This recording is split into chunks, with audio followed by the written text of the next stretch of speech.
And I think Oliech has a lot of atonement. For a phase in his career, he was the bad boy in the sport. He was the bad boy in our entertainment scene. What do you mean he has atonement to do? He should. You sound like a priest confessor. No. Yeah? What I'm saying, I'm not. I'll tell you why the World Cup is so special to me. My father, ambaye pia alikuwa mlevi hapo West, my late spoil your father's. No, it's not. He carried a big color TV. This is during the Maradona World Cup. He brought a big TV home. He climbed the roof with an antenna. He set it up. And when Maradona scored that goal, I think it was June 23rd, 1986, my father held that TV and he shook it with his shoulder shaking. And he shook it and he said, Diego, Amanda, Maradona. Yes. Then he turned back and he had tears. Oh. And you know, that's the softest I ever saw him.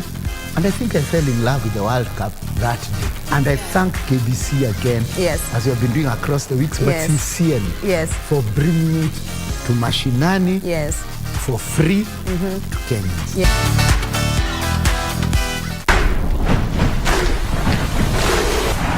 November like never before. Mouth-watering programs.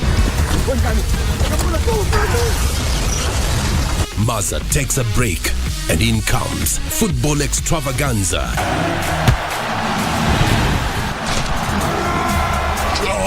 And a bouquet of the best of movies from the Orient lined up for you.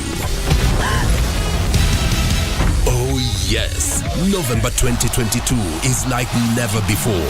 Only on KBC Channel 1.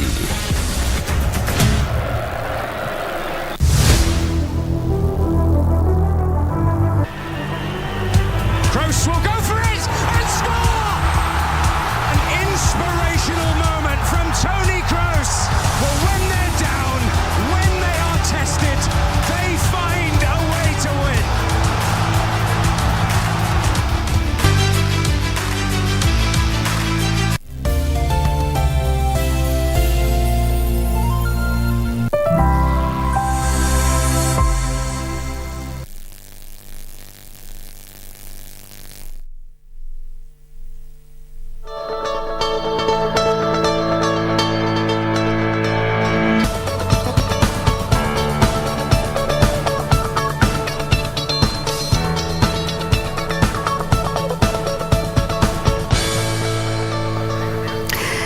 Well, a very good morning to you. Thank you for joining us here in Nairobi and across the country. My name is Marie Yambo. Glad that you could take the time to be with us this morning on the program. We have a lot lined up for you, from the news to the entertainment segment later on in the program. Among the news items that we prepared for you this morning is the stalemate between Parliament and the Treasury, where Parliament wants Treasury to disburse all the arrears in as far as the NCDF money is concerned. So we'll be bringing you that story in the news, and also Kuppet and Nat are at loggerheads on where the junior high school should be domiciled. Some are saying it should be in the primary section, but Nat is also saying it should be in the high school, within the secondary schools, because the teachers there are more equipped in terms of STEM subjects. But we'll be bringing you details of that. Remember, today also the East African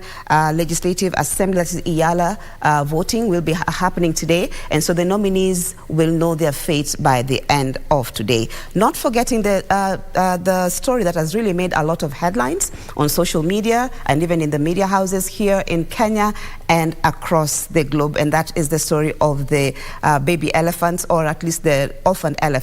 And our reporter Alvin Kaunda did a very good job in highlighting that. So that story definitely will be running this morning, so you do not want to miss that. I'm not alone in the studio. I'm with my sister, or beautiful Miss Ayeta. Thank you very much, Marie. It's easy is indeed a beautiful day. It's Thursday, and when you know it's Thursday, it's just all about entertainment. And of course, we have some news briefs. But today in entertainment, we have some great things lined up for you. We'll be talking about fitness and and dancing, because we have a group called Mama Yao Fitness, which actually came together during Corona and decided to help young mothers and young men who are parents to cope and earn money from their art. Apart from that, we have the musicians who are going to talk to us about their music and the entertainment industry. So it's going to be great conversations. And this particular group that are dancers have actually danced in one of the videos promoting the World Cup. KBC, remember, it's only 3 days to the World Cup that will be airing exclusively on KBC. That is on Sunday the 20th, and you definitely don't want to miss this, because World Cup equal KBC. You can talk to us. The hashtag today is Entertainment Thursday at KBC Channel 1. My personal handle is at Stephanie Ayeta. Good morning. Marie, what do you have for us in the news? We have a lot lined up, so in just a moment we'll be bringing you the news.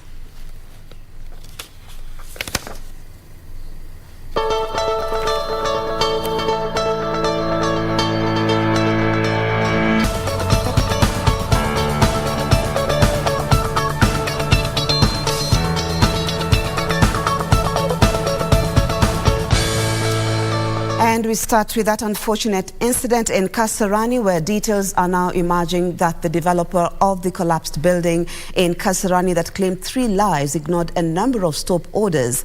The National Construction Authority says it even issued a similar warning on Tuesday before the tragedy struck, but the defiant developer turned a blind eye, costing innocent lives. Nairobi Governor Johnson Sakaja, who visited the site, termed the incident murder and wants the developer held solely responsible for the 3 deaths. Construction workers were brought out of the rubble Tuesday around 2 a.m. Another body of a lady who was a food vendor was retrieved from the rubble. Lands Cabinet Secretary Zakaria Mwangi and Nairobi Governor Johnson Sakaja, who visited the site of the incident, condemned the rogue developer who, according to NCA, had defied over 9 non-compliant stop orders. The National Construction Authority walikuwa hapa jana na wakaisimamisha asubuhi, na hiyo ilikuwa mara ya 10 kuisimamisha, lakini kwa sababu ambayo haieleweki, hata baada ya jumba lenyewe kusimamishwa linaendelea. Na hivyo tunasema that is impunity ambayo iko ya hali juu sana. We will ask the police, the DCI, to find that developer who knows he should not be building a building in this way. The standards of materials are wrong. He did not get any permit from the county. There was an enforcement notice, but because of impunity decided to go on. He needs to be charged with murder, because that is murder.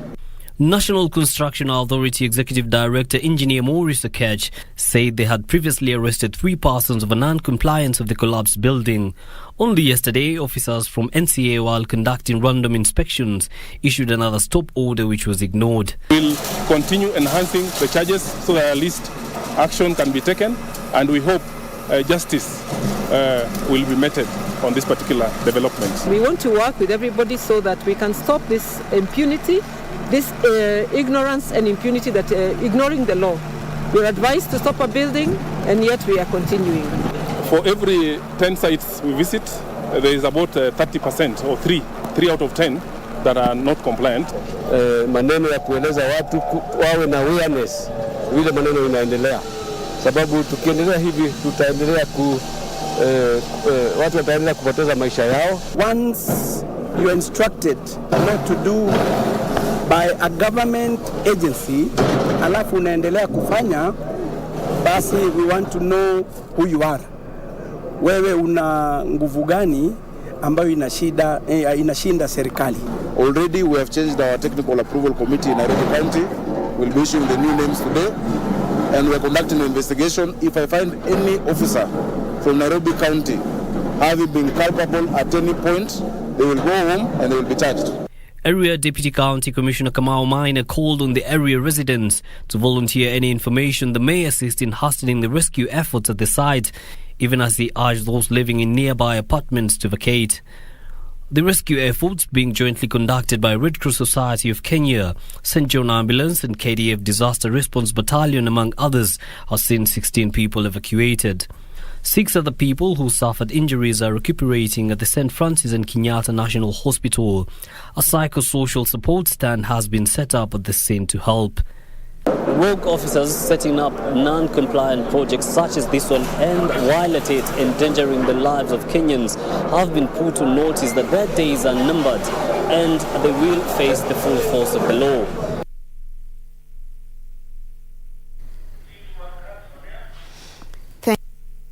For that report.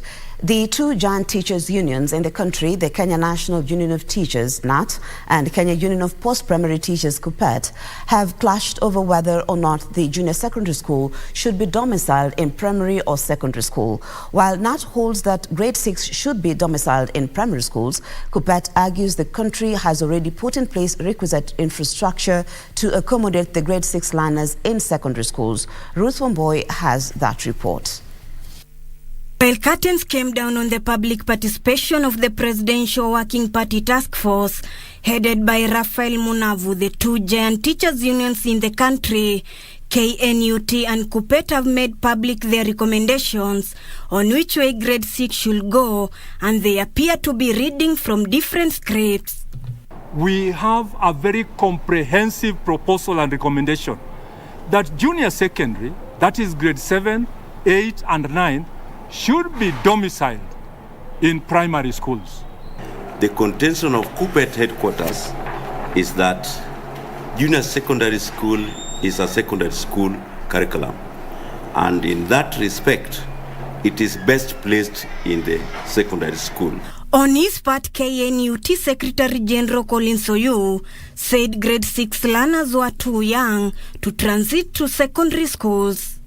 Junior secondary be domiciled in primary schools and have facts.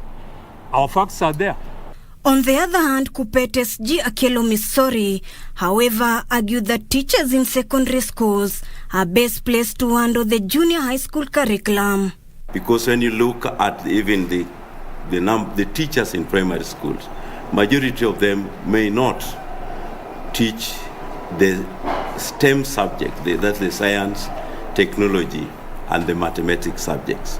Among the issues that have been raised by the unions are duplication of roles by the Ministry of Education and Teachers Service Commission, deployment of teachers, financing, among others. They cried about nothing mainly except cost.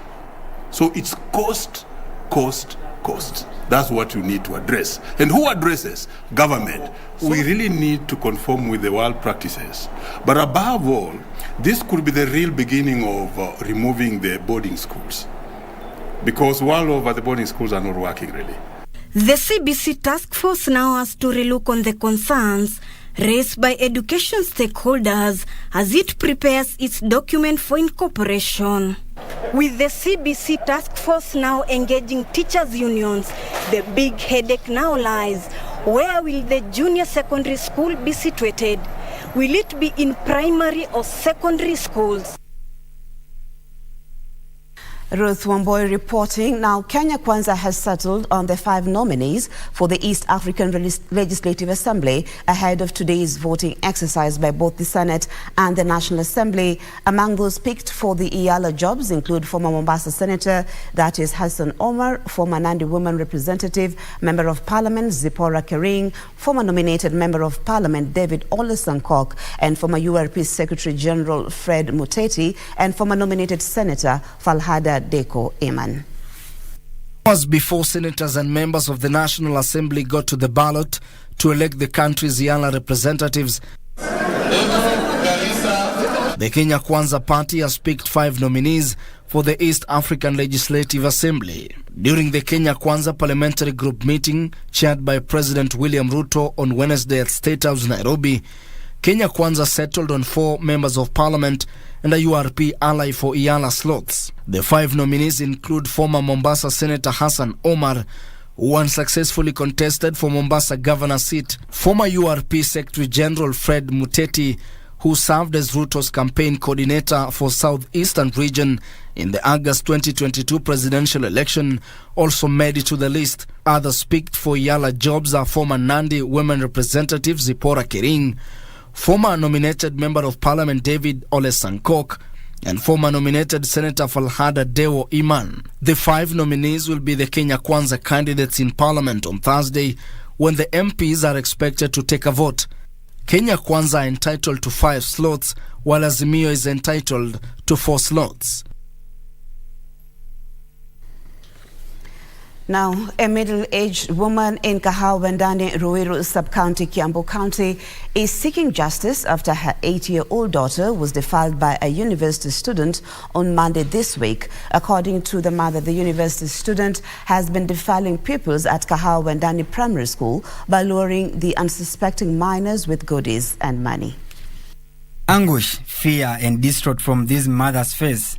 It is only pain only she understands as she tries to come to terms with the cruelty meted on her young child who was defiled in Kahawa West on Monday. Sikatu mkono. Atanipeleka kwa nyumba pesa. 5. The innocent pupil fell victim to a university student who has allegedly been preying on unsuspecting school-going children, as narrated by the victim's mother. Idanganywa na simu na shilingi 20. Tukajaribu kuhoji mtoto, akatuambia wakati alimpeleka kwa nyumba alimtoa nguo na akaendelea. The student has been targeting school-going children during lunch hours by luring them with goodies such as sweets, foodstuffs, money and mobile phone games. Yani si saa hii ameanza, akona gain, ana nini hapo, hiyo area. Meshika hata kengine ka grade 1. The family is now calling upon the relevant agencies to take up the matter. No arrests have been made despite the issue having been reported to Kahawa Sukari police station. Chukuliwe hatua. Kwa sababu kikiwa anakuja karibu na shule na ananyakua watoto kwa shule. Unaona sasa kuzuia watoto hata ni ngumu. Nitaenda kibarua na mwingine aende kibarua akuja anyakue mwingine akipeleka kwa hiyo boma. President, I hope that the child will find justice. The residents in Limuru constituency are decrying the rising cases of insecurity in the region and now want the Inspector General of Police to include the area in the operation to fight crime in Nairobi. This is after a businessman from Makutano village was shot dead by criminals who then fled on a motorbike. An uneasy, calm, engulfed day of village in Limuru constituency today in the wake of another crime incident. Last evening, criminals aboard a motorbike killed a businesswoman from Makutano village. The residents suspect that the gangs terrorizing Kenyans in Nairobi have found a safe haven in its outskirts such as Limuru. Kiwa kazini kwangu, nilisikia sauti, nikadhani ni ya pikipiki, nikitoka nje, nikapata milisasi na wamegonga neiba yangu na nikamwona akiwa chini. Alafu wakati tulianza kuscream, wakapada pikipiki na wakapotea. Kitu moja tu naomba mkubwa wa polisi, akifanya mipango yote asisahau mpaka huku vijijini. Hawa watu wasifukuze huko Nairobi, wakuja huku. Mambo mengine tulikuwa tunaisikia, lakini saa hii kitu imetushangaza sana. Vijana wadogo wakipotea tu. The area assistant chief undertook to nab the culprits. Crime escalates, ndio na serikali inazidi kuleta maofisa wengine kwa ground. So we are hoping with time itakuwa controlled.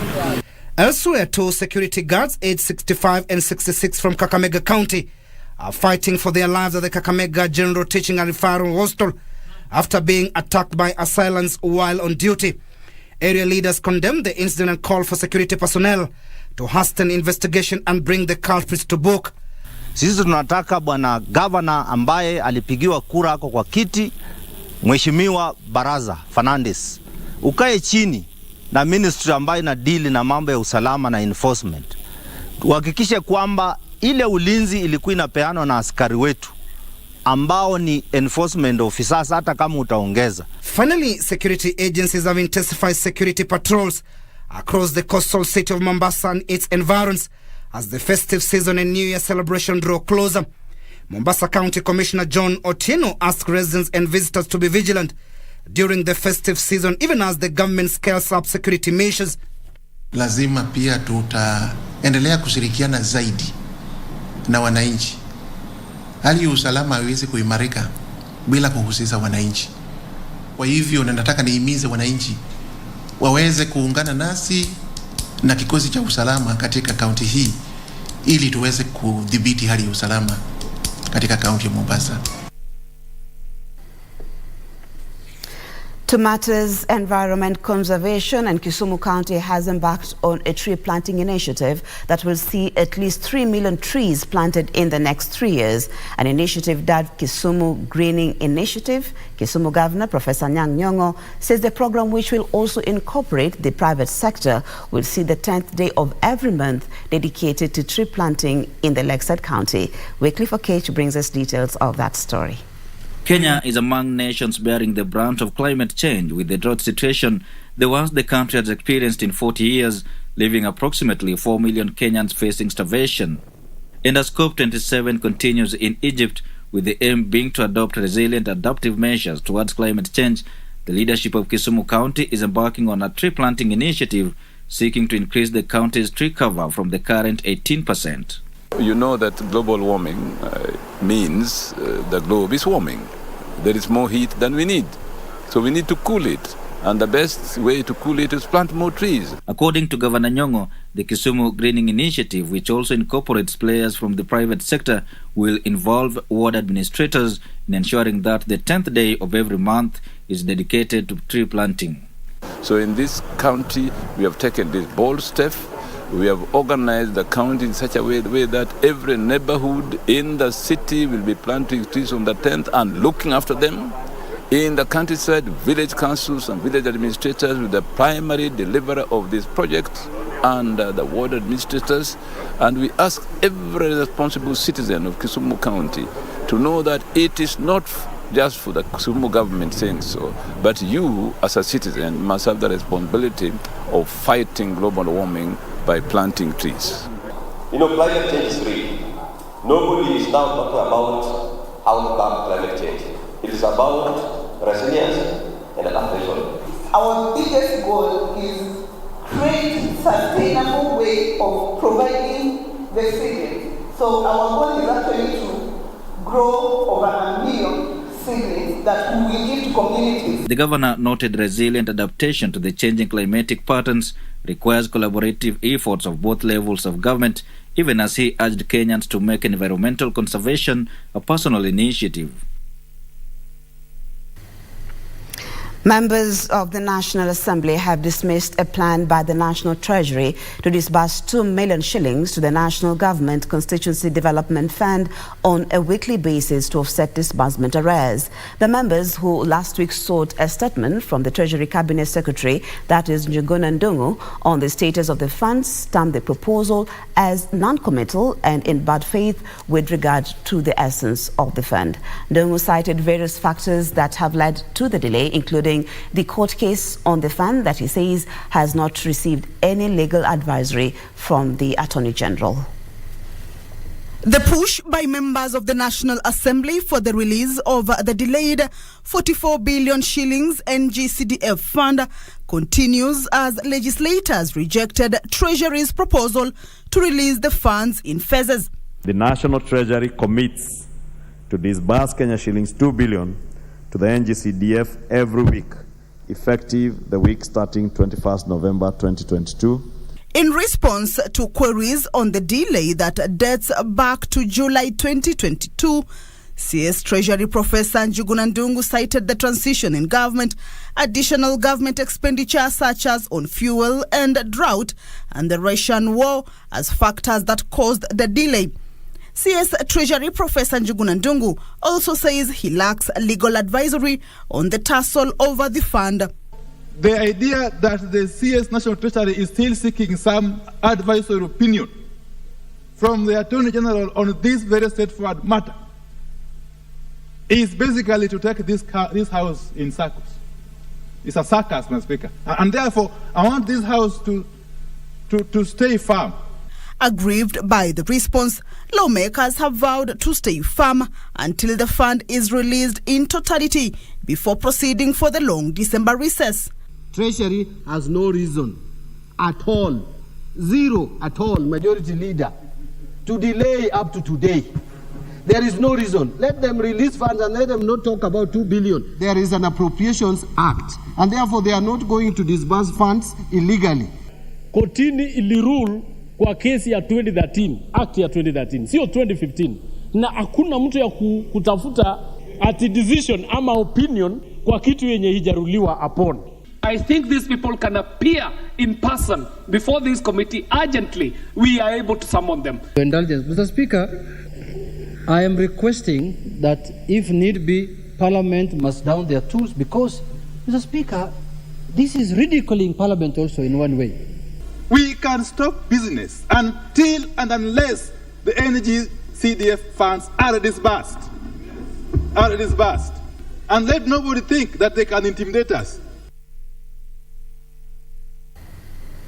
Kamcha Menza reporting there. Now, the Ministry of Labour has committed to address the plight of Kenyan workers in Saudi Arabia by January. Labour Cabinet Secretary Florence Bore and Principal Secretary Peter Tum told the Senate Labour Committee that the ministry was facing budgetary challenges, thereby limiting efforts to monitor and protect Kenyan labourers in Saudi Arabia. And as Gishoki Washera reports, senators want the Attorney General to expedite the Labour Migration Management Bill.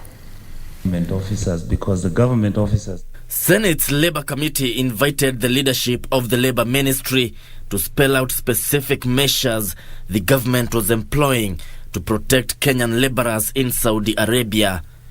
Labour CS Florence Bore and Principal Secretary Peter Tum cited inadequate funding as a key obstacle to tracking and protecting Kenyan workers in the diaspora. We are hitting a reset button. We have a new administration that has come in. We are going to focus on the budget. We are going to focus on the teams that are going to help us, go for fact-finding mission in Saudi Arabia.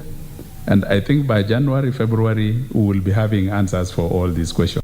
The 60 million shillings allocated to the Labour Ministry to set up safe houses for Kenyans in distress in Saudi Arabia was deemed inadequate for the over 210,000 Kenyans residing there.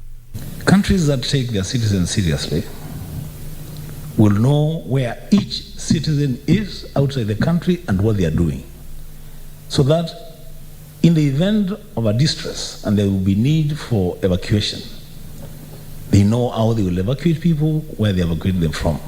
Apart from the underfunding is that we also have few staff. We are talking about having one attaché in Emirates, we have one attaché in Qatar, we have one attaché, labor attaché in Saudi Arabia. Even the labor attachés that we have at the moment, we are not able to pay because of lack of funds. And we had anticipated that in Saudi Arabia, we wanted another 3. Yeah, because that country is too big, the labor attaché that is there is not able to cover the whole place. The Labour Ministry has finalized the National Labour Migration Policy and formulated Labour Migration Management Bill that aims to promote safe and orderly recruitment of workers. These senators now want the Attorney General to expedite the 2 documents and forward them to Parliament for consideration. Well, news just coming into our studios right now is another building, a 5-story building has collapsed in Ruaka this morning. Another 5-story building has collapsed in Ruaka this morning. We are actually going to be bringing you details of that story when we get it and even in our subsequent bulletins. So right now we want to take a short break, but we'll be back with more in business and also sports.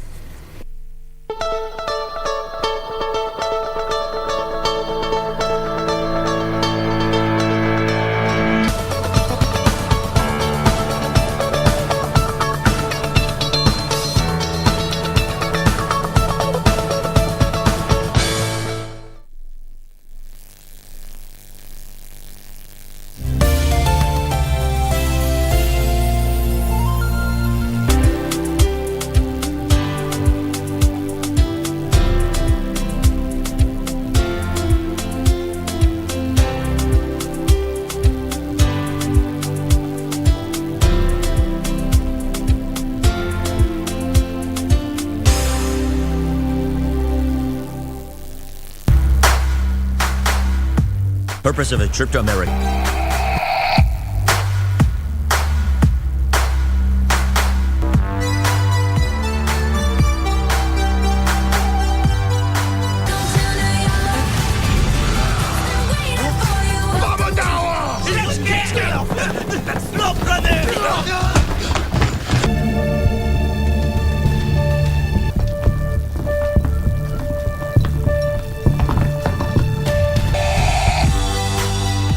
First case, Chinatown, Cao Wang Temple. The victim is Uncle Seb's grandson, Jason, Chinese male. The killer took his heart. Lao Qin!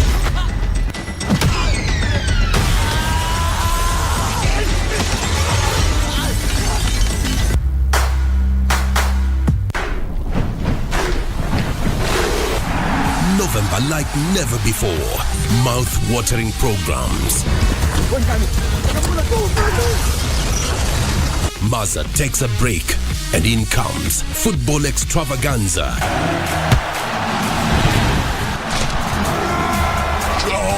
And a bouquet of the best of movies from the Orient lined up for you. Oh yes, November 2022 is like never before. Only on KBC Channel 1.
Welcome back, and just a reminder that we are still going to be following up for you the news that another 5-story building has collapsed in Ruaka. Quite an unfortunate incident, just coming on the background of another building that collapsed just the other day. So we will be following up that story for you, and when we get the details, we will be able to update you.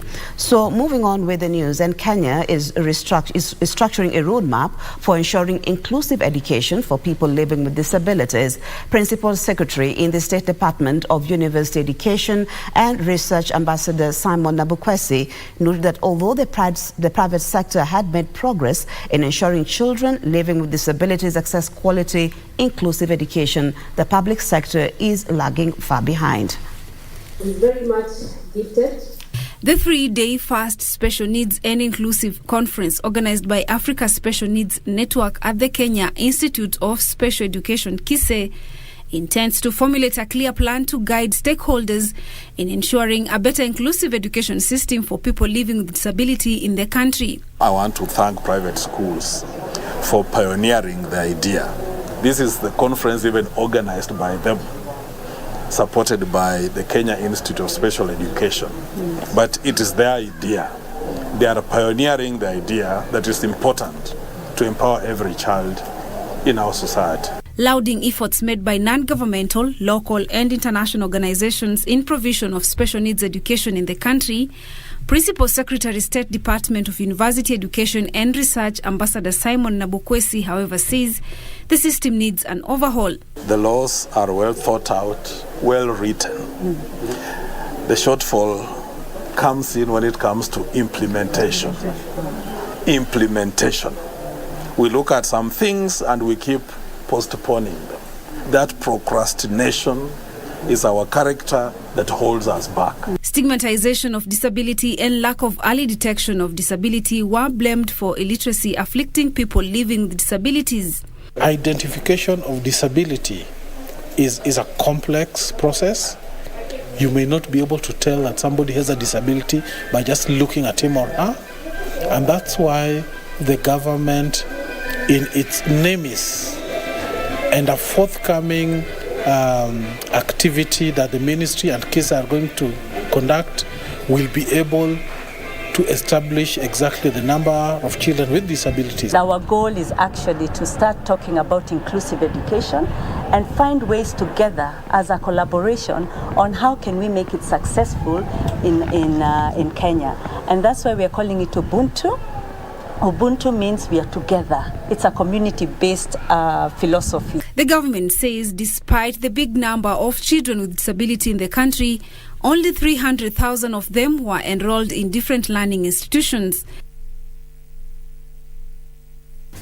Kenya Union of Clinical Officers have called on President William Ruto to constitute a national joint task force to look into the welfare of their members. Speaking during the 24th Kenya Clinical Officers Association Annual Scientific Conference in Mombasa, the officials noted that poor policies from both national and county governments have seen a rise in the cases of mental health among their members. The association chair, Peterson Washira, has called on both levels of government to ensure they conclusively deal with issues affecting clinicians while working on increasing budgetary allocation for health departments to guarantee better service delivery to Kenyans. In the past 3 months, we have buried 4 of our members from clinical medicine department. We have had more than 100 strikes. We have had so many issues that have persisted and we don't have solutions. Like you cannot be transferred from a county to another. We don't have a framework. We even don't have a framework on how we are able to employ annually health workers so that they can be employed commensurate to the population. And so we are saying the only place we can get a solution, we are requesting the president to gazette a joint national task force on health to look at the challenges and to be able to recommend solutions.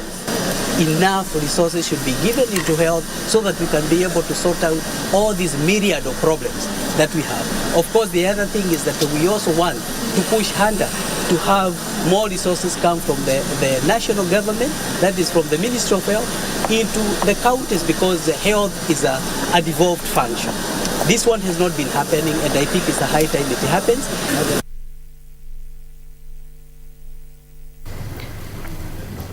Just to remind you that we are following up for you that story of a building that has collapsed in Ruaka, Kiambu County this morning.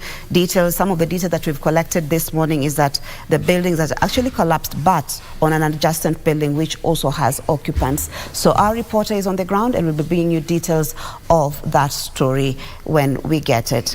Now to a story that has made headlines here in Kenya and across the globe, and that is of orphaned elephants. It is a story about orphaned and rescued elephants, one which has drawn attention across the country and beyond long before it was televised. A video clip borrowed from this news feature went viral as KBC reporter's pista camera was politely interrupted by an elephant's trunk. Here is the feature, Orphaned and Rescued by Alvin Kaunda.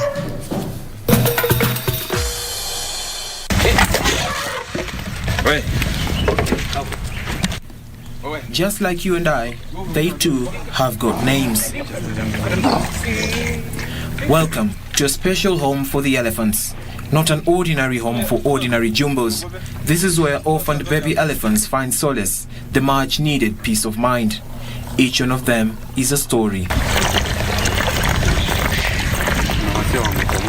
All the baby elephants are victims of poaching, human-animal conflict, or drought. Our biggest challenge has been the drought and human-wildlife conflict. They go in a line because animals out there, they are suffering from drought. They don't have food, and the only food, the greenish, they can spot, it is the crops that people are planting for their own use. So my 2 elephants.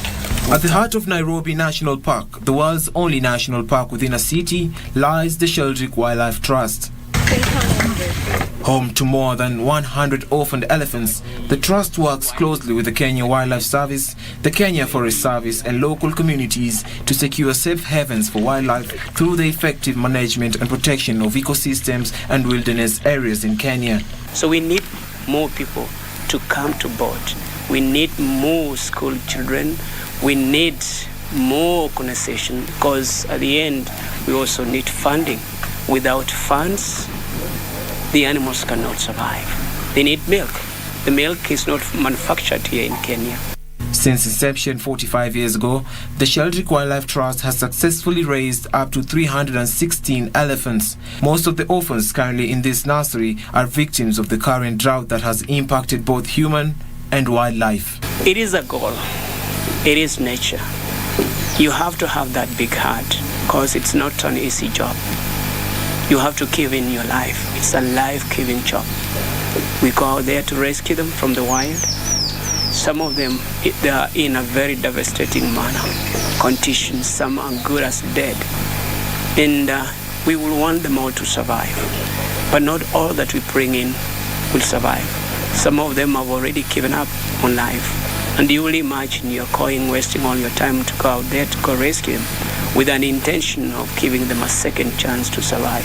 Founded in 1977 by the late Dame Daphne Sheldrick, wife to the late David Sheldrick, this trust fund is currently run by their daughter Angela, who took over from her mother. When you raise an elephant and you know that elephant's going to be living wild probably 50, 60, 70 years, you have to see the big picture. It's no good just raising the elephant and tipping it back into the wild without doing your best to keep it and its wild friends safe in the natural habitat that it's going to be living in. The name given to each elephant depends on the state they were found, location and character. And, when the elephants or the orphans comes to the nursery, it depends on the condition, body condition. Some of them will come in when they're still strong, and they will always behave or react like any other wild elephant out there. Such elephants, it depends on their personalities.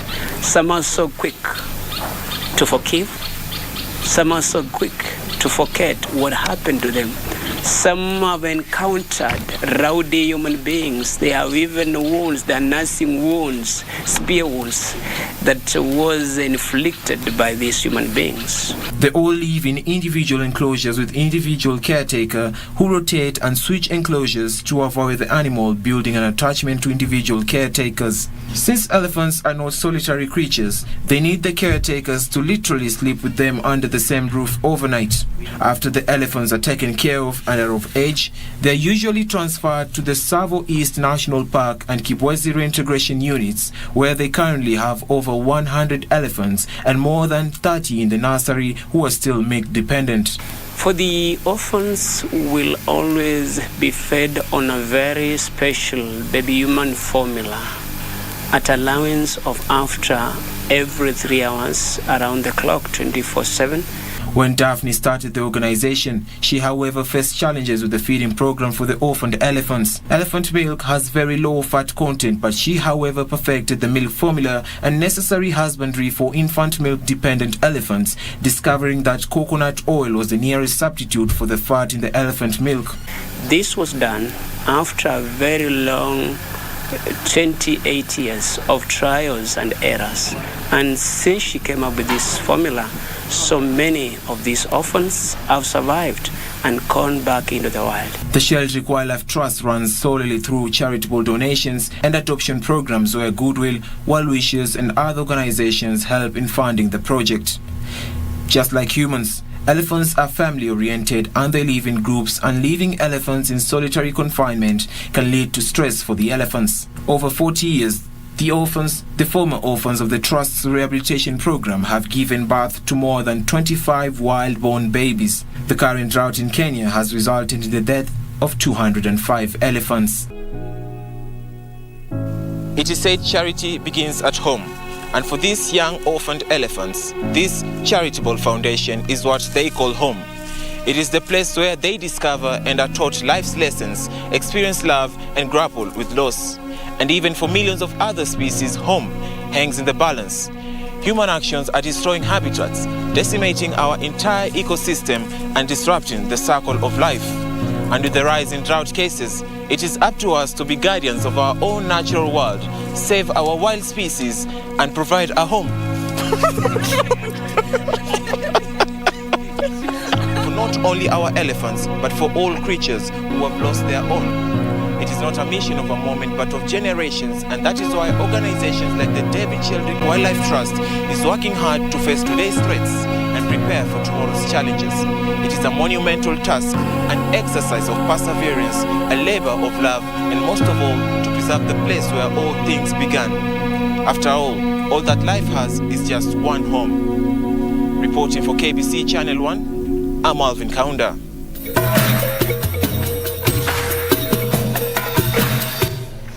Thank you so much, Alvin Kaunda, for that beautiful report. I hope you also enjoyed it. Well, we move now to the county where the national government administrative officers in Embu County have banned several temporary structures suspected to have been used to hide drugs and stolen goods. Elsewhere, the National Transport and Safety Authority, the NTSA, has launched free medical checkups for drivers in a bid to reduce road carnage. Details on these and more stories coming up in our County News Roundup.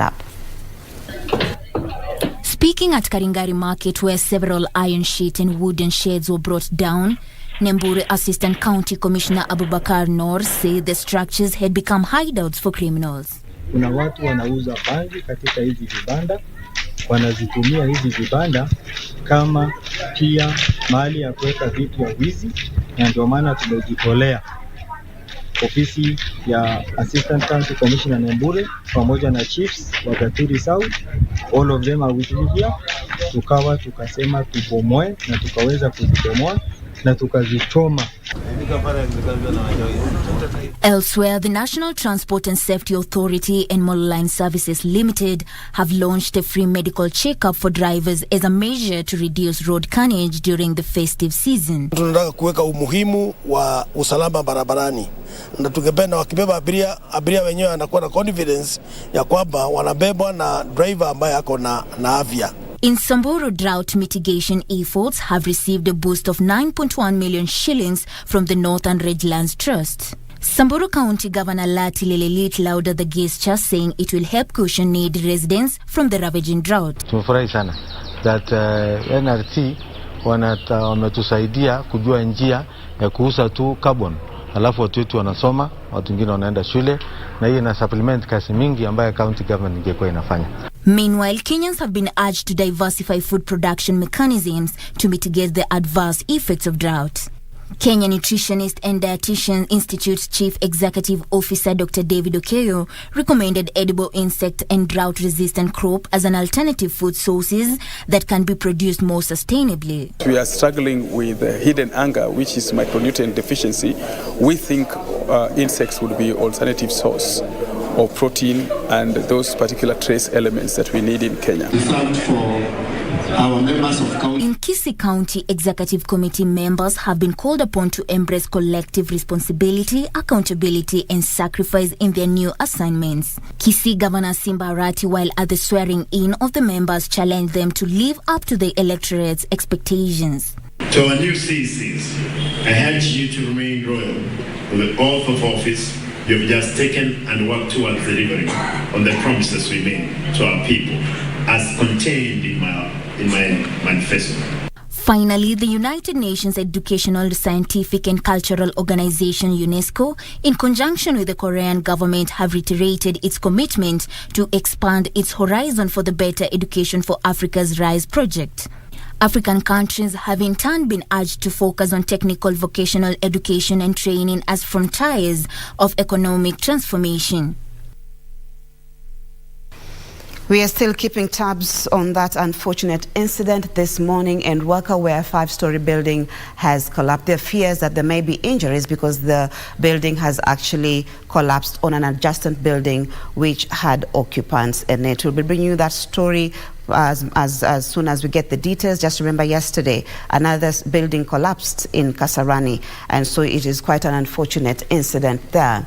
Now, the government plans to construct 100,000 kilometers of fiber to facilitate the digitization of government operations and services. ICT and Digital Economy Cabinet Secretary Eliud Owalo says some key services, including processes for the soon-to-be launched Hustlers Fund, will be done online, hence the need to accelerate a robust ICT infrastructure to support the digitization program.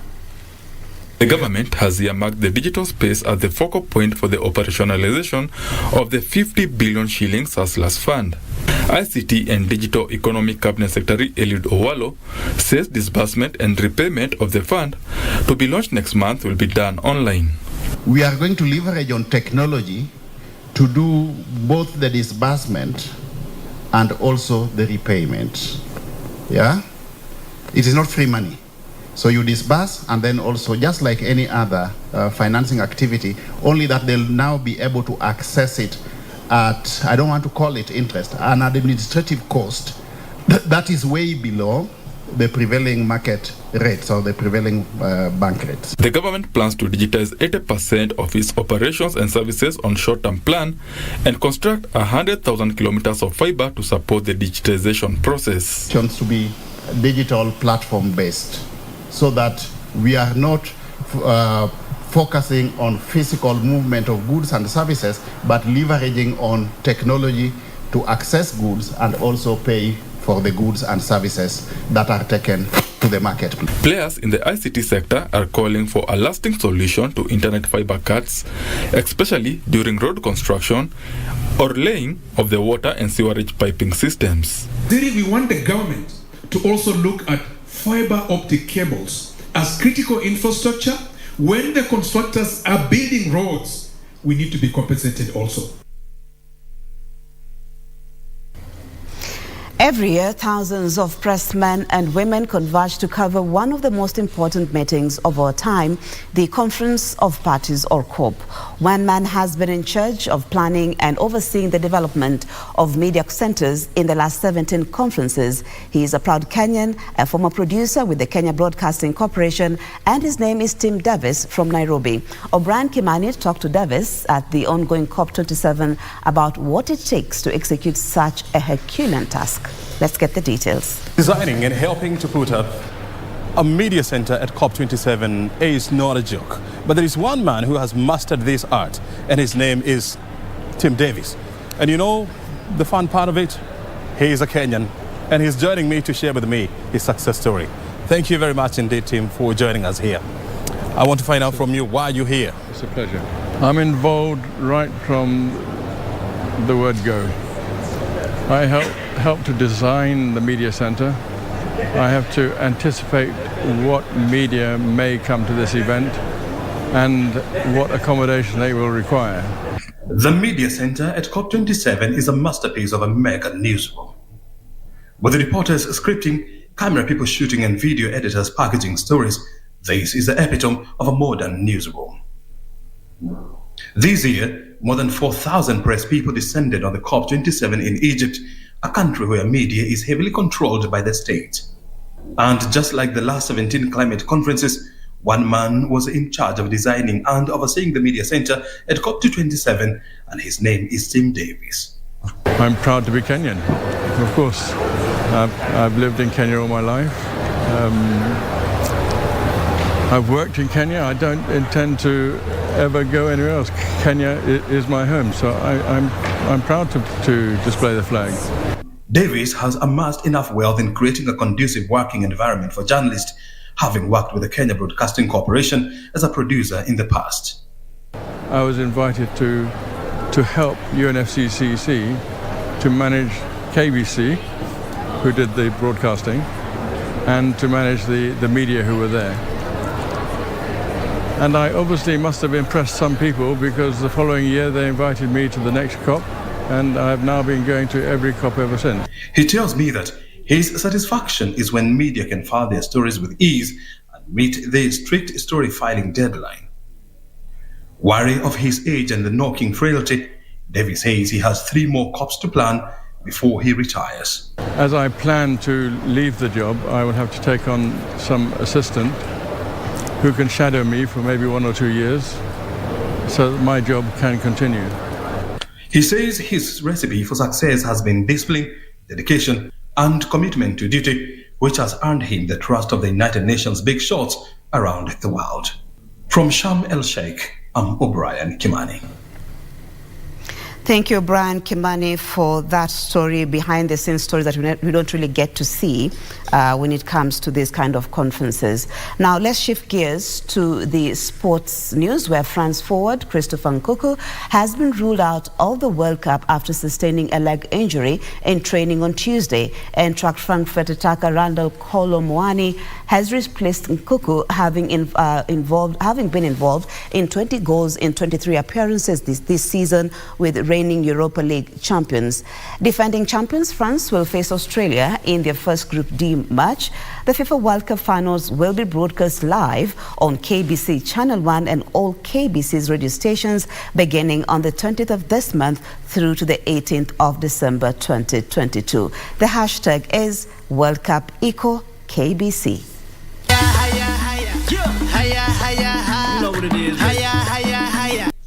France forward Christopher Nkunku will not play in the 2022 World Cup after sustaining an injury. The 25-year-old is the Bundesliga top scorer with 12 goals in 15 games for RB Leipzig. Nkunku is the latest on a list of high-profile absentees for defending champions France, which includes midfielders Paul Pogba and N'Golo Kante, and in their first Group D match. Nkunku, it is absolutely wonderful. Mane scored the winning penalty when Senegal became continental champions for the first time after defeating Egypt in a shootout in the Africa Cup of Nations final. Way by Lallana, Milner, Mane spin, Mane's goal! The West Africans begin their Group A campaign against the Netherlands on Monday before taking on host Qatar and Ecuador respectively. Meanwhile, Wales national team arrived in Qatar as they prepare to play at their first World Cup in 64 years. The Robert Page Chargers will be based at a training ground of Qatari club Al Sadd, whose facilities will also be used by Japan. Aaron Ramsey, Joe Allen and Captain Gareth Bale will carry Wales' hopes in Qatar. Wales will begin their campaign against the United States on Monday in Group B before taking on England and Iran. The FIFA World Cup finals will be broadcast live on KBC Channel 1 and all KBC's radio stations beginning on the 20th of this month to the 18th of December. World Cup Eco KBC. Indeed, World Cup Eco KBC with 3 days to the start of the 2022 FIFA World Cup in Qatar. Today, our player profile segment, we focus on Atiba Hutchison. Hutchison is a Canadian professional footballer who plays as a midfielder and captains both the Super League club Besiktas and Canadian national team. The midfielder was named the Danish Super League Player of the Year in 2009 and 2010, becoming the first North American player to receive the award.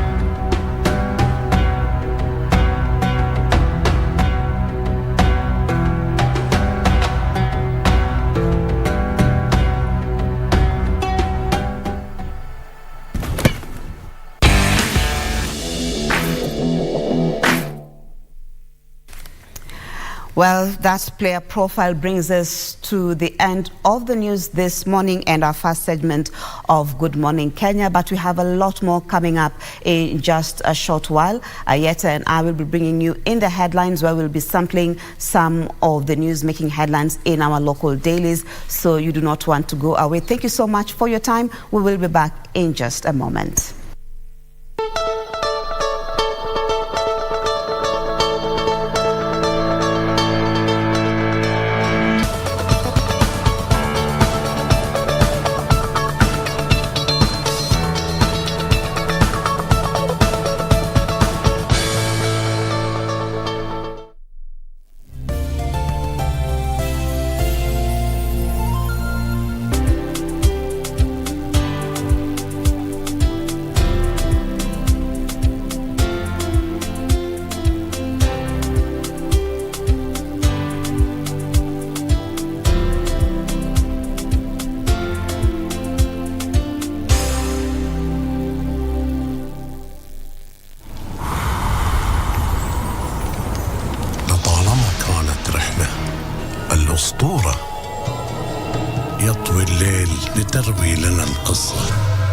تعانق روح من تقابل.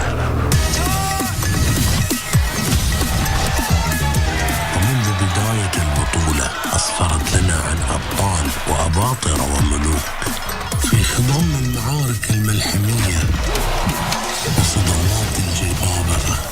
ينمو الشغف حد الازدهار ويتركون إرثا ينتشر كالنار.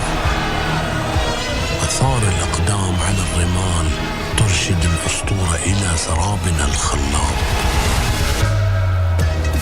من سيحوز المجد ويكتب الفصل التالي من هذه القصة التاريخية؟ أسطورة كأس العالم فيفا.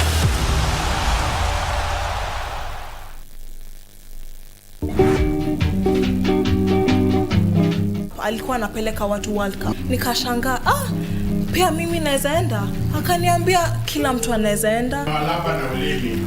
Hapana, Hakusema hiyo. Uliuza mende ngapi na panya ili upate pesa ya kwenda Katari kuona mpira? Niliuza mende 10, panya 5 na ikauza kunguni mingi. Sasa udisaidi bunaleta. Umechekia taju kila kitu ni empty. Took it first money from the chairman. And then Nyamasa naongea. Wewe. Niambia mimi nyamaze.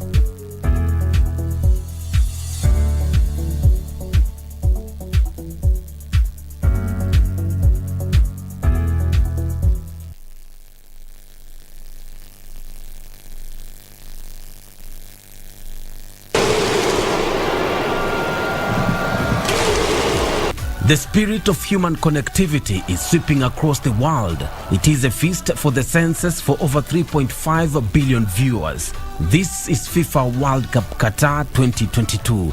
The tournament showcases the world's best players, exceptional abilities, skills and breathtaking talent. Africa is being represented by 5 teams: Senegal, Tunisia, Morocco, Cameroon and Ghana. Be part of the unifying legacy of world's greatest tournament, which is made of the dreams of every young player, of the passion of every fan, the dedication of every team, and the pride of every nation. A select 28 matches courtesy of FIFA World Cup Qatar 2022 will be an exciting showpiece on every level imaginable, from Sunday 20th November 2022 through to Sunday 18th of December, live and exclusive on KBC Channel 1. KBC Channel 1, your true sports partner.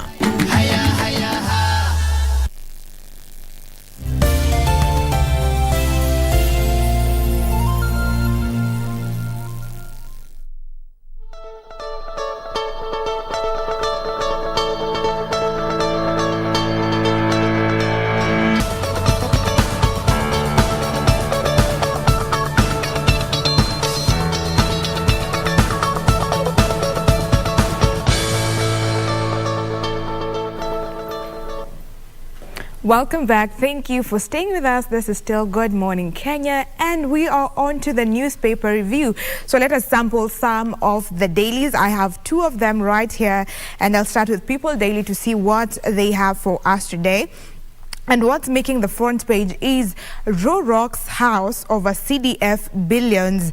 And this story continues on page 4, where the members of parliament have protested against the National Treasury failure to release 44.3 billion for the national government constituency development fund. And the people that have been spotlighted there are Professor Njuguna Ndungu, who's the Treasury CS. We have the Chief Justice, Martha Koome. We have the Attorney General, Justin Muturi, and Leader of Majority, Kimani Ichung'wah, who actually was the one who read out this yesterday.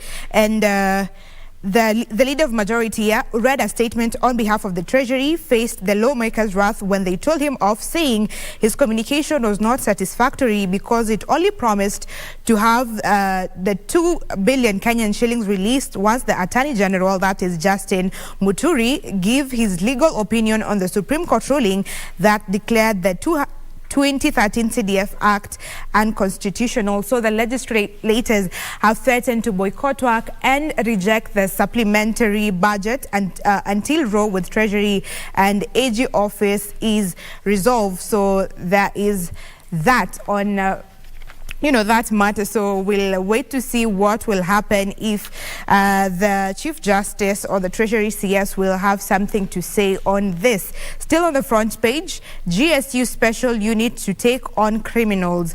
This has been trending or a main issue during this week and even some part of last week, because there has been a lot of crimes in Nairobi. It has been quite rampant, and the police are adopting new strategy in war on crime as President Ruto hosts top security chiefs. It continues to say that the National Police Service has come with a raft of measures to contain crime in the city, including adopting a multi-agency approach, and senior officers have been warned that they will be accountable for crime cases reported in their areas. So there has been deployment of officers from the GSU, that is the General Service Unit, and the Rapid Deployment Unit in Nairobi and its outskirts to deal with the rising cases of insecurity. The same story has also been captured here in the Daily Nation, because this is a story that cuts across all the papers. It has been making news. Where it says the new specialized police unit is set for a comeback as the government moves to contain soaring crime in Nairobi, where armed gangs and pickpockets had turned certain parts into no-go zones. And we had been told earlier in the week some of these areas that have been marked as no-go zones, which include Thika Highway along drive-in flyover to KCA Underpass and the total exits. This have been the hotspots, but at least things are being contained from what we hear there, and we hope that the crime rate will reduce in the coming days. To other news, Wetangula, that is the National Assembly Speaker, suspends the vetting of the principal secretaries in line with a court order. This is after LSK contested nomination of 51 accounting officers, citing lack of regional, ethnic and gender balance. Therefore, the President, William Ruto, will have to wait longer to fully constitute his government after what the Speaker has decided there, following the ruling suspending the exercise. So there will be some wait, and this is contrary to what has been done by his predecessor. At least we have seen him follow the court order.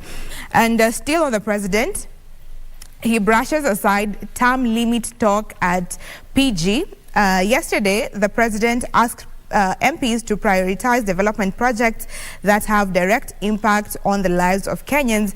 He said the move by the lawmaker to seek scrapping of the presidential term limit through change of the constitution was ill-advised. Addressing the parliamentary group meeting of Senate and National Assembly in State House, Nairobi, he said that Kenyans expect legislators to prioritize development initiatives aimed at transforming their lives. So he's not for that. On matters education, Teachers Union, big fight over junior high. And Nat wants grade 7 to 9 to be in primary, while Kupet says no secondary school is the best. So this is from the opinion drawn from the CBC review that has been going on, and they sharply differ on the placement of the proposed junior secondary school, as I've mentioned there. And the parents, on the other hand, also proposed the need by the government to provide extra infrastructure in terms of workshops, computer rooms, home science, arts, crafts and music, and in every school for the purpose of practicals. So those are some of the feedback we get from the curriculum-based, competency-based curriculum, any other, on matters IALA on page 2, The last story from People Daily is that the lobbying intensifies in last-minute bid for Iyala. The candidates have been seen even sharing posters to convince lawmakers they are fit for the job ahead of today's election. So today will be the D-Day, which will decide who are the 9 candidates that will have been chosen to represent Kenya in the seat at Arusha-based assembly. So the lobbying came hours after the president settled on 5 candidates out of the 15 the party had submitted to the Joint Secretariat of the National Assembly and Senate, while the Azimio la Umoja, led by Raila Odinga, settled on 4 candidates out of the 12 that the party had submitted to the House.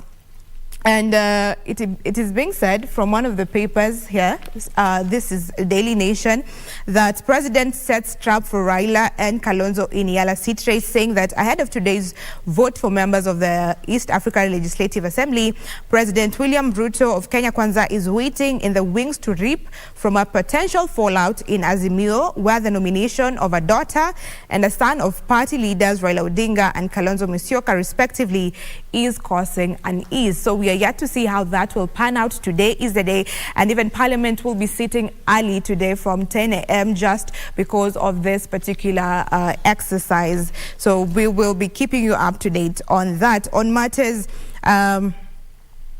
construction, this is on a sad note that a building has also collapsed today after the tragedy that happened on Tuesday evening. This is a 5-story building that has collapsed in Ruaka in Kiambu, which has landed on an adjacent building that had occupants, as Marie had mentioned earlier, but we will be keeping you up to date with that as the news comes in. But on the other building that had collapsed earlier on Tuesday, we have 6 people being rescued and 3 die after the building collapses. And what has been written here is that the 2 men and 1 woman didn't have to die. The National Construction Authority had closed the site only a day to the tragic incident, but the contractor continued building. The height of impunity, and indeed this is quite sad, and it is indeed the height of impunity, because why would they defy the orders when they know it is not safe? The Nairobi governor has sent condolences to the families who have lost relatives in the accident and promised that an investigation has begun into the incident. He also warned that any city county officer found culpable will be dismissed and charged in court, while accusing the developer of prioritizing profit over human life. The governor asked the police to find the developer, saying he should face murder charges. These are some of the news making. These are some of the stories making news in these 2 dailies. Marie. Yes, thank you so much, Stephanie. And just to pick from where Stephanie has left, and I have the Standard newspaper with me. MP set stage for big clash with CJ Kome, and this is in as far as the NGCDF funds are concerned. I did highlight that in our news, where the Treasury and Parliament are at a clash or at loggerheads on whether the Treasury should disburse the whole amount of money, about 44 billion shillings, while the Treasury is saying they can only disburse about 2 billion shillings weekly, but the Parliament doesn't want to hear anything of that sort. And the CS for Treasury, that is Juguna Ndungu, says that he's awaiting the Attorney General, that is Justin Muturi, to give approval at least, or to give the way forward in as far as legal matters are concerned, given that the Supreme Court had actually declared that the NGCDF fund as illegal. So that is one of the stories that is being highlighted on the front page of the Standard newspaper. Also, Bill Gates' mission in Kenya, that's another story highlighted on the front page of the Standard newspaper. Now, the amount of money that the NGCDF owes to Parliament is 44.3 billion shillings. And as I've mentioned, in 2015, the Supreme Court did declare the NGCDF, unconstitutional. So the CS for Treasury, they are defending himself, saying he awaits Justin Muturi, the Attorney General, to give him the way forward. Also highlighted in the Standard is the teacher union clash over junior secondary school funding of education. Kuppet says that the junior high school should be situated in the high schools or secondary schools, while the NAT says that it should be situated in primary school. So that story also there in the Standard newspaper. Ruto gives MPs not to push for the removal of Cherera 4. So it's been a controversial matter there. I mean, with the conclusion of the August 9th general elections, I think most of us are aware of what happened. Some of the commissioners did disagree with the chair, that is Fletcher Bukati, on the results. And so this elicited a lot of reaction from members of parliament, especially from the Kenya Kwanza, who have been pushing for the removal of the so-called Cherera 4, that is the deputy chair of the IEBC. And so that story is highlighted here. The National Assembly Speaker, Moses Wetangula, on Tuesday received 4 petitions seeking the removal of the Independent Electoral and Boundaries Commission, that is the deputy chair, Juliana Cherera, and commissioners, Francis Mathenge, Irene Masit, and Justus Nyang'aya. Kenya Kwanza MPs and senators made their intentions to remove from office the 4 commissioners who differed with the IBC chair on the August 9th polls results. So that's also there. In the Standard newspaper again, sports, that is. I've just checked the sports news on the back page. Benzema hopes to crown comeback with World Cup win. So he hopes to, they hope to win. Ballon d'Or winner will be key as the world champions seek to successfully defend their crown. So Real Madrid star was excluded from the national team for 6 years over some scandals over there.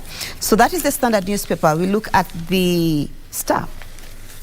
And the first page or the front page, Iyala hopefuls hustle MPs as voting looms. And just as Stephanie has mentioned, there was a lot of activity last night until late in the night where some of the candidates were really trying to convince the members of parliament as to why they are the best candidates to represent Kenya in the regional parliament, that is EALA, the East African Legislative Assembly. So they went as far as printing flyers with their manifestos and all that, just to ensure that they're able to clinch that position. But it will be a tough call because in total there are 28 candidates. The ones that have been fronted by their respective political parties, they are those who are independent. So 28 of them, Parliament and the Senate will really be having a very big job or today to do, as voting happens simultaneously at 9:30 and I think 10 o'clock in Parliament and the Senate at the same time. So that story highlighted. Unions fight over junior secondary school placement. That is a story highlighted in the Star.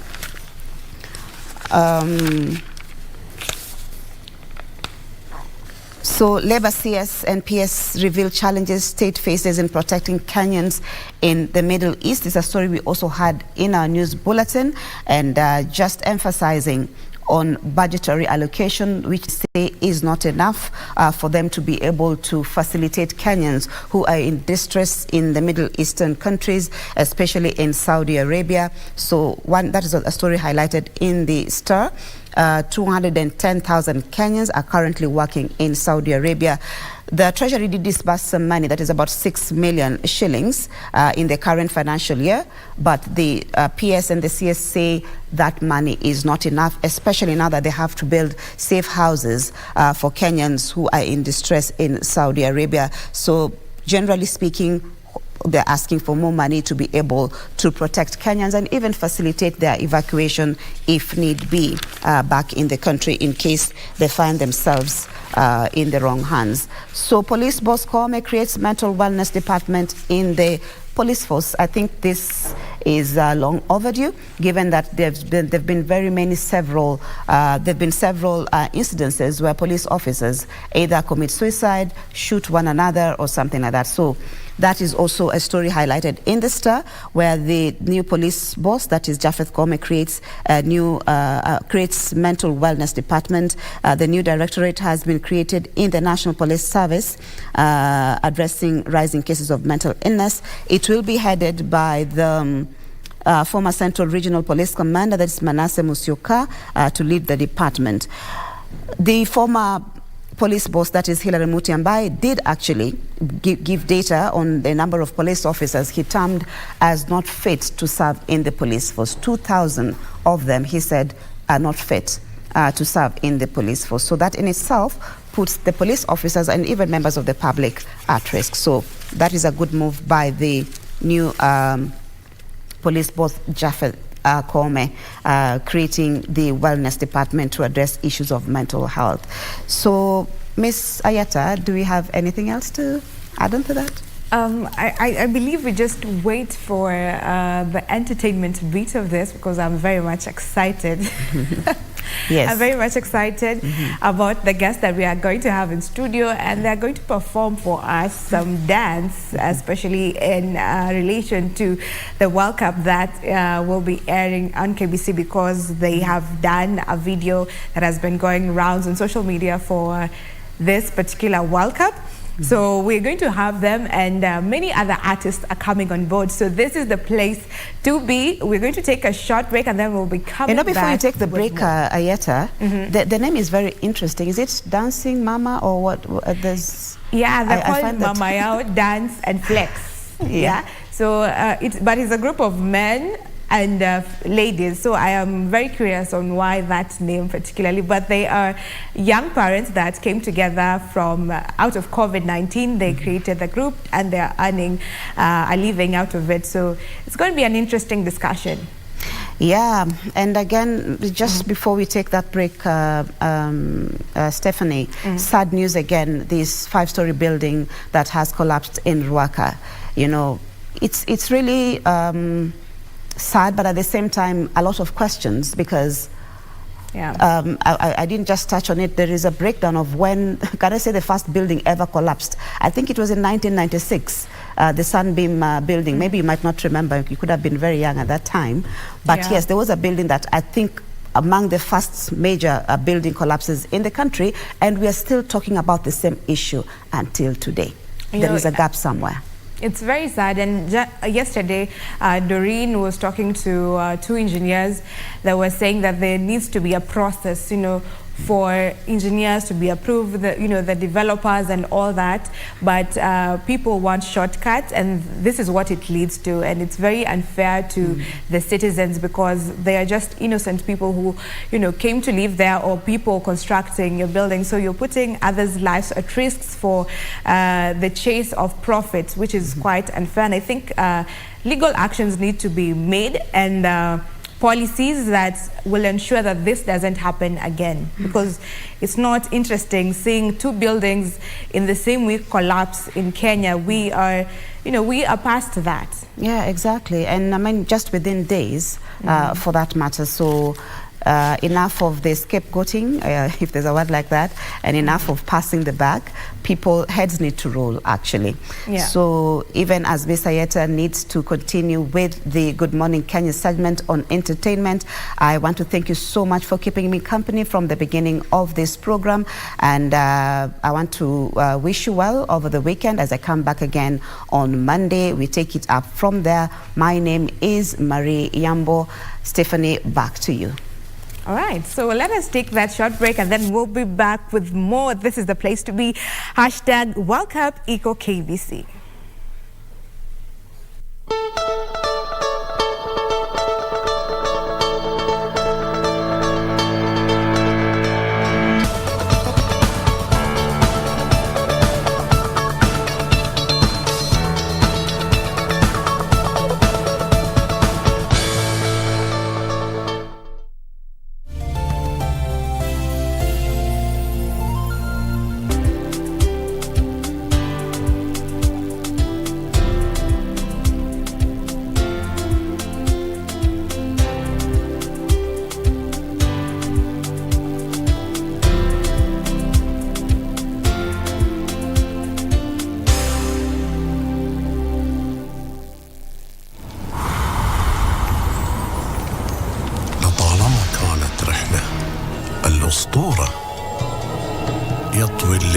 لتروي لنا القصة، تعانق روح من تقابل.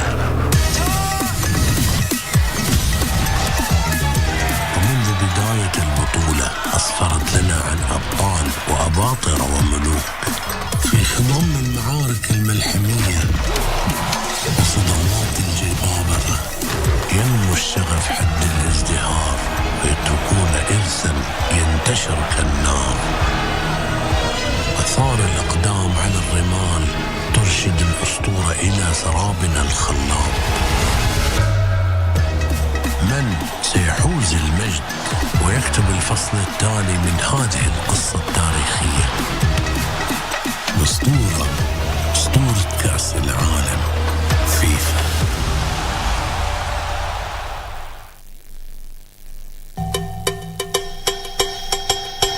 kufulia nguo na kuoshia nyumba. That is what she's worth to you. George wanted to come over and take his documents, but I figured he's too tied up. Yeah. So you offer to help? Yes. Remember, the company depends on you.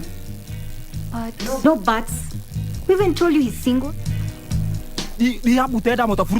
Kamau, sitaki vitisho. Convince him. Nakikataa sasa nitafanya nini? Wewe na yeye hamna kazi hapa. Sawa. Tumeamua kuomoka na walevi, eh? Think you know it all, huh? I think I've gotten what I came for. Sit down. Have yourself a good day. You're fired. So we fire them, alafu tupate wafanyikazi wengine. And then they are worse than the ones we have. Then what? Then we fire all of them and get new ones.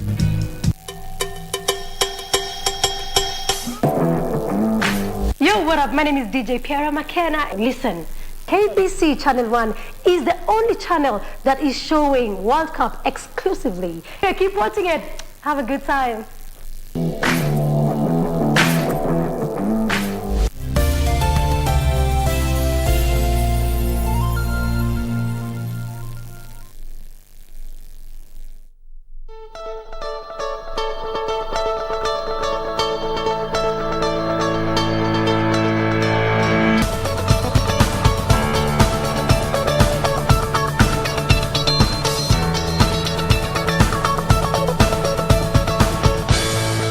Congratulations. Hey, this is tasking and they have been set up. How these guys are performing with such energy, it is out of this world. And one thing that I cannot do to save my life is dancing. But anyway, this is the group that we have been talking about, Mama Yao, Dance and Flex. And we have the team leader here, Mama Yao mwenyewe. So tell us your name first. Hi everyone, my name is Gina the ID. Clementine Wandera, aka Mama Yao. Mama Yao. So Mama Yao is your name, and this is the team. Yeah, this is the team. Ni kuna wengi? Yeah, tuko wengi sana. We are about 50 of us. Okay, so I am curious. Kwanza Mama Yao ndo choreograph. Yes. The KBC staff which did the challenge on the World Cup. World Cup. Yeah, in case you haven't seen that, in your page KBC, and then you'll check out that dance challenge. So Mama Yao, tell us about the group. Yeah. We are the Mama Yao Dance and Flex group. Ilianza like 6 years ago, but vile corona ilikam, ilikuwa challenge sana kwetu as performers, entertainers, because vitu vingi sana vitu vingi sana vilifungwa. So kila mtu aliskata. Wengine wakaingia kwa pombe, wengine wakaingia kwa, hizi mambo mbaya. So I had to go and search for them moja, na nashukuru sana tunarudi after hiyo hit ya corona. Okay. So initially you are a team, and then due to COVID, kaskata. Okay. So when did you form the group? I formed the group, oh my God, kitambo, like 10 years ago. 10 years ago? Yes. Wow, so it has been in existence since back in the day. Yes. So COVID-19 happened, which is quite challenging, and then people scattered. But tukasema no, mimi ni mama yao. Mimi ndio mama ya watoto hao wote.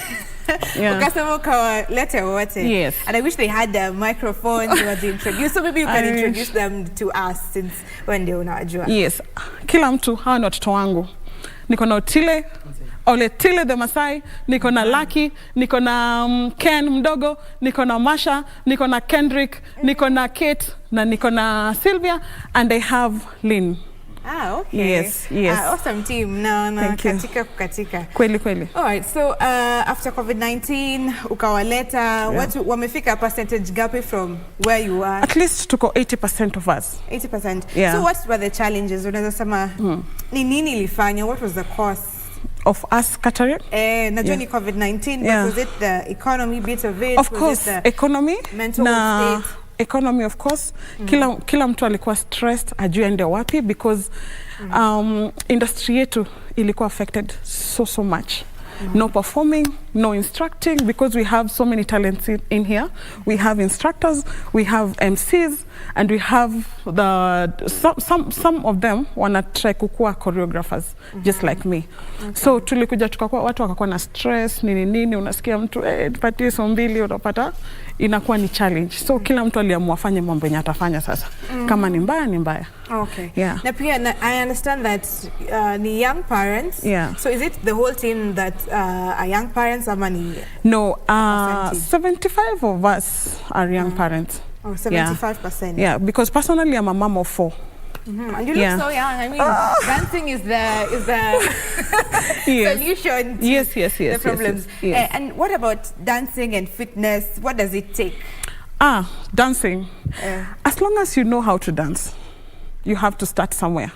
And what is that? That is fitness. Okay. You have to be fit to know how to dance. Kuna wale tu wana dance kwa nyumba, yes. Wanajichocha tuna dance, yes. Lakini ikikuja kwa dance, ile dance serious unapata inaolemea. So watu kama hawa, I take them, train them from scratch. Okay? Tunaenda pole basic mpaka wafike hapa. So I have a potential, yeah. Yes. Kwanza wewe unaweza kabisa. Well, another area yet to be explored. Exactly. But now, being young parents, how is it dancing? What are some of the challenges? Even after COVID, when you merudi pamoja, is it, getting people together, na bado kuna hustle? Does it pay enough? You tell us. Okay, it really doesn't pay enough. Ina depend pia tuko na client mgani. Utapata client amekuchukua, yes, anakuambia kama nataka tu unifanyie dance ya 2 minutes. Unapata hii 2 minutes, we've trained for like 2 months. Okay? So ye client mwenye anataka kulipa 1,500 ama 2,000 ama 3,000. You see? Not knowing that, we've been rehearsing for like 2-3 months. You've invested there. Yeah, we've invested in this because this is our job. Hatuna kazi ingine, by the way. Hii ndio kazi yetu. So kila mtu hapa anafanya full time dancing? Full time. Kila mtu ni full time. Wow. Hata tutapotoka hapa dancing tunaingia rehearsals, wengine waende wapi, wengine wapi, ni watume kila mahali. So unapata kidogo as parents ina challenge watoto wetu, wengine wako shule, wengine ni wadogo, wengine wanakuja hata zoezi na watoto. So hapo ni challenge kidogo, but tunasukumana tu hivyo. And you have to do it because this we have to do it. We have to do it. And why have you decided to make it full time? Kuna kama watu wengine wasanii wanasema mimi nafanya music hailipi, so niko na side hustle. So why did you decide in dancing wacha tusonge nayo? Okay, personally I have potential and I know how to talk to clients. I can convince a client mpaka ingie box manze atulipe vifit. So malinina aim ni how high end clients so that my people watapata kweli chakula cha kila siku. So yes, kuko na hiyo hustle ya kando yenye ni kidogo, huo wanajaribu. But tuseme tunakam rehearsal inaanza from 9 AM to 7 PM. The whole day? The whole day. And you have to be committed? Yes, you have to be committed. Usipokuja mimi nakupigia simu uko wapi nini hauna fare na kutumia na unakuja very fast. Hauna excuse. Hauna excuse ya kosa kuja. Ukiwa mgonjwa mguu unakuja tu hivyo. But utapatiwa style ya hiyo. Utapatia style ya hiyo.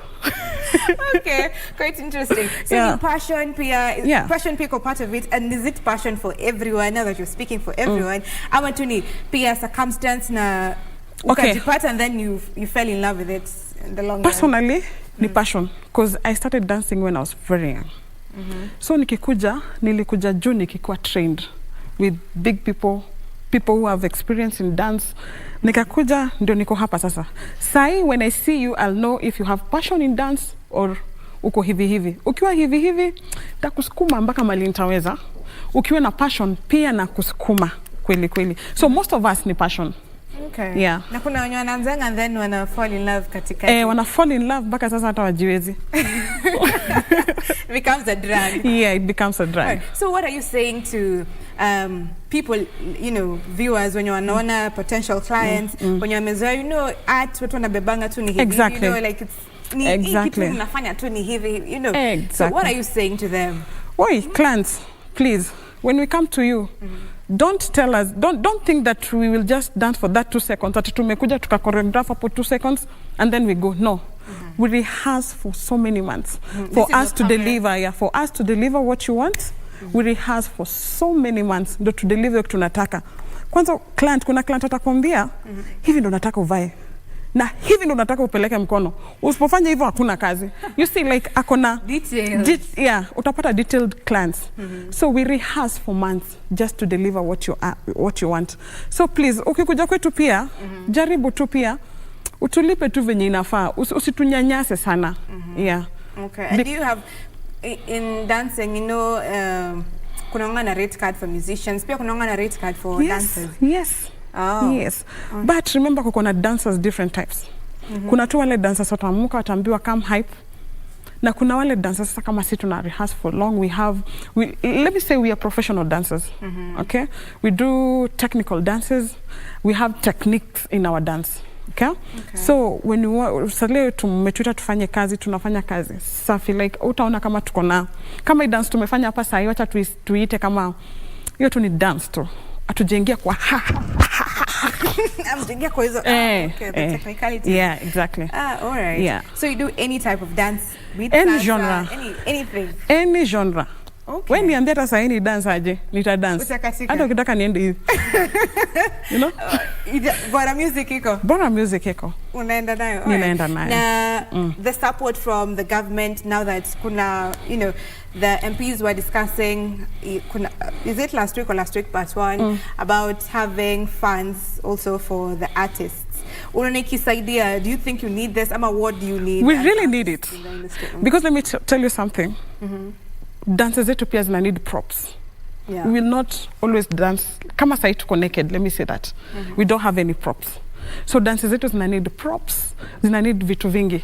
So wakitusaidia itaweza sana. Na tafadhali government, wacha pia sisi tufikie, isifikie tu wale, itufikie pia sisi. Na sisi pia tutajikakamua kweli tufikie.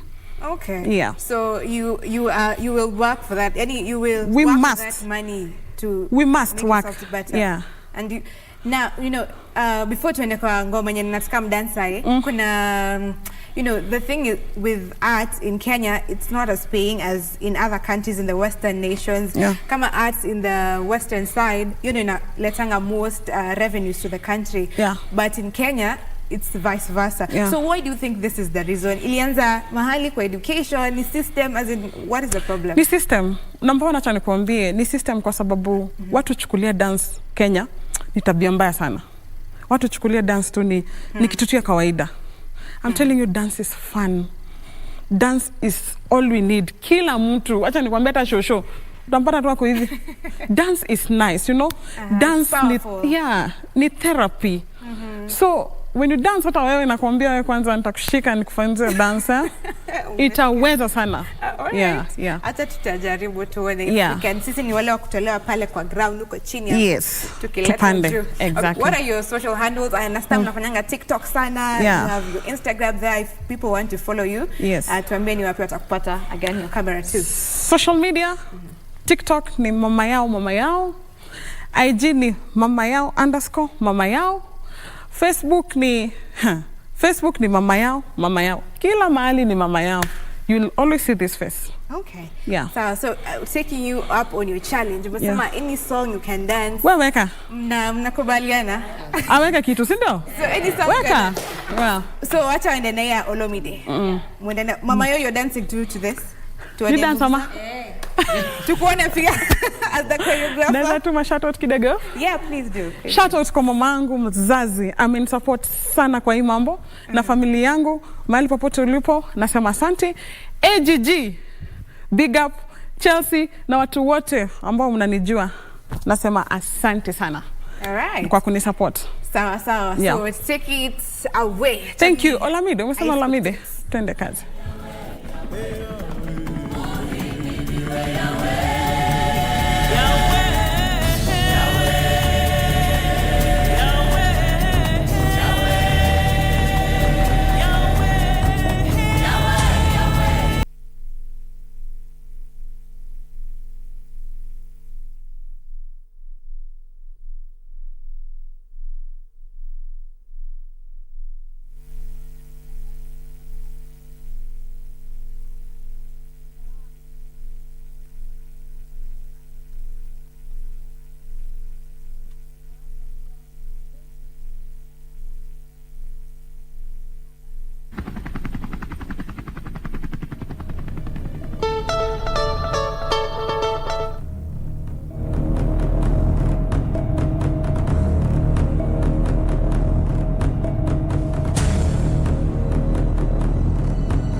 November like never before. Mouth-watering programs. Maza takes a break and in comes football extravaganza.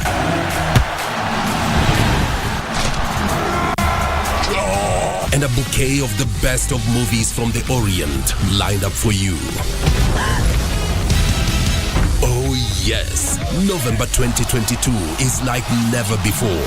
Only on KBC Channel 1.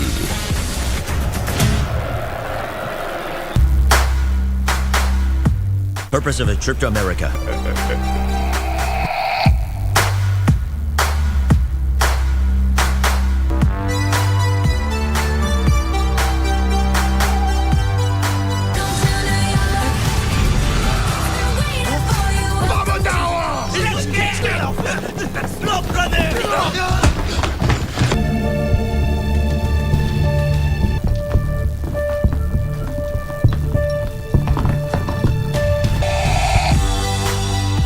First case, Chinatown, Cao Wang Temple. The victim is Uncle Seb's grandson, Jason, Chinese male.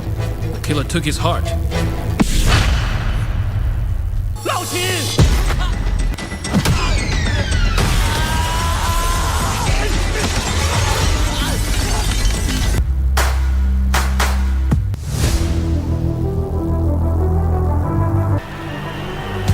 Kroos will go for it and score! An inspirational moment from Toni Kroos. Well, when they're down. I swear that what I'm doing right now is for her sake, I swear. As long as my future is uncertain, I prefer to handle things this way. I'm sorry, but that's the way it is. I don't know if you're telling me the truth or everything you said is a lie, but you and me had plans. Sorry, I've changed my mind about that. I don't think it's a good idea anymore. I want to die right now.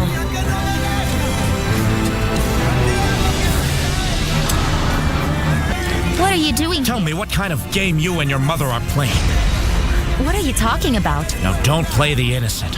Be happy to help. Better if I'm telling you to call the nurse, you call the nurse. It's not difficult. Please remember, Grandma. Please hang on to your memories. Don't forget us, okay?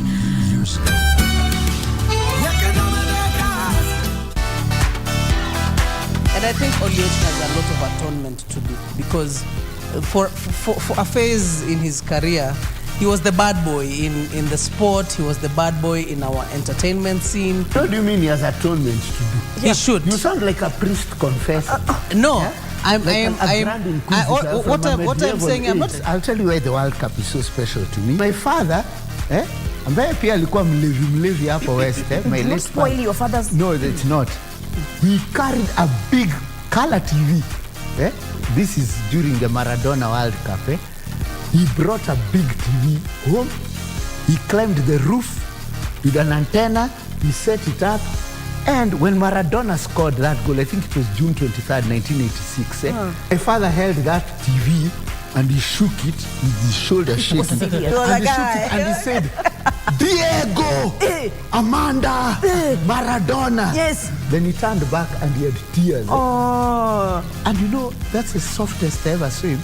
And I think I fell in love with the World Cup that day. And I thank KBC again, as you have been doing across the weeks, but sincerely, for bringing it to Mashinani for free to Kenyans.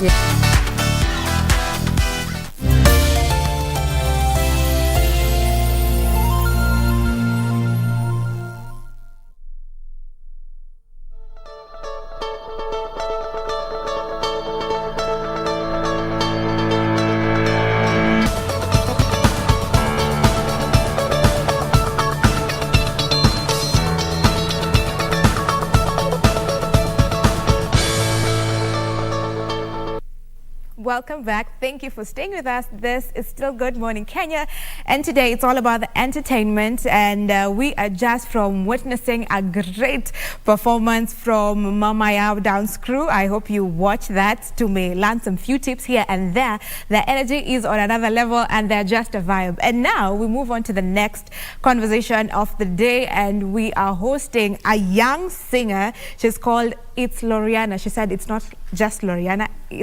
She's called It's Loriana, and she's an Afropop singer. Karibu sana Loriana. Thank you. Glad to have you. So why It's Loriana? Because it's me.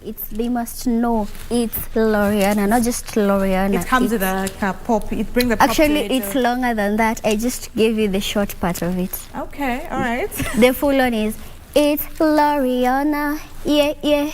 All right, okay. Yeah, yeah. We're getting the vibe. Okay. So now tell us, you're a young artist. Yeah. How is that? Where did you finish school? Where did you start? I started my music last year, around April. But then I didn't have that continuously. You get, because there was COVID and whatnot. Then I was sick.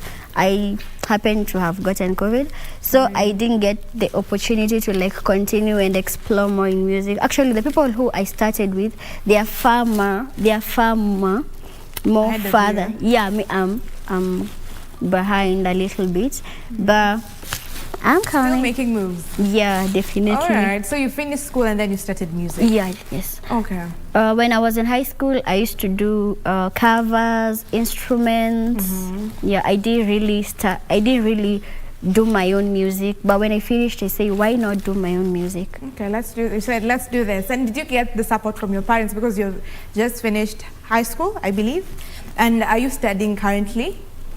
Not really. I want to do music as a career.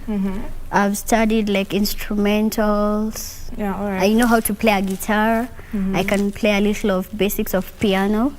Yeah. Okay, and are your parents supporting you in that? Kabisa. I can't really complain. Compared to other parents, they're like, there's nothing like music is a career. So you see, they start telling you, go to school, do this.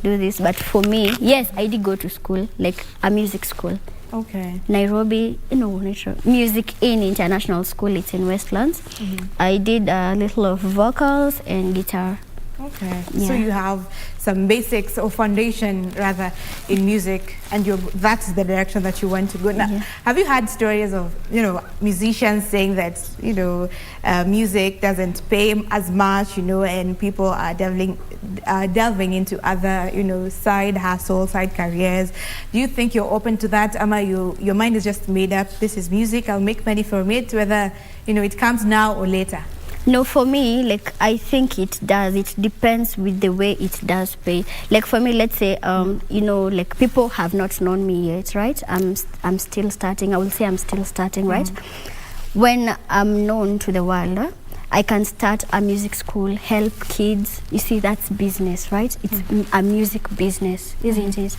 So that is your vision. You want to start a music school and make money out of that, and out of your teach others. It's just my passion. This is what I want to do all through. All right. What is your first song? My first song was Rainy Day. How was it? What was the feedback you got?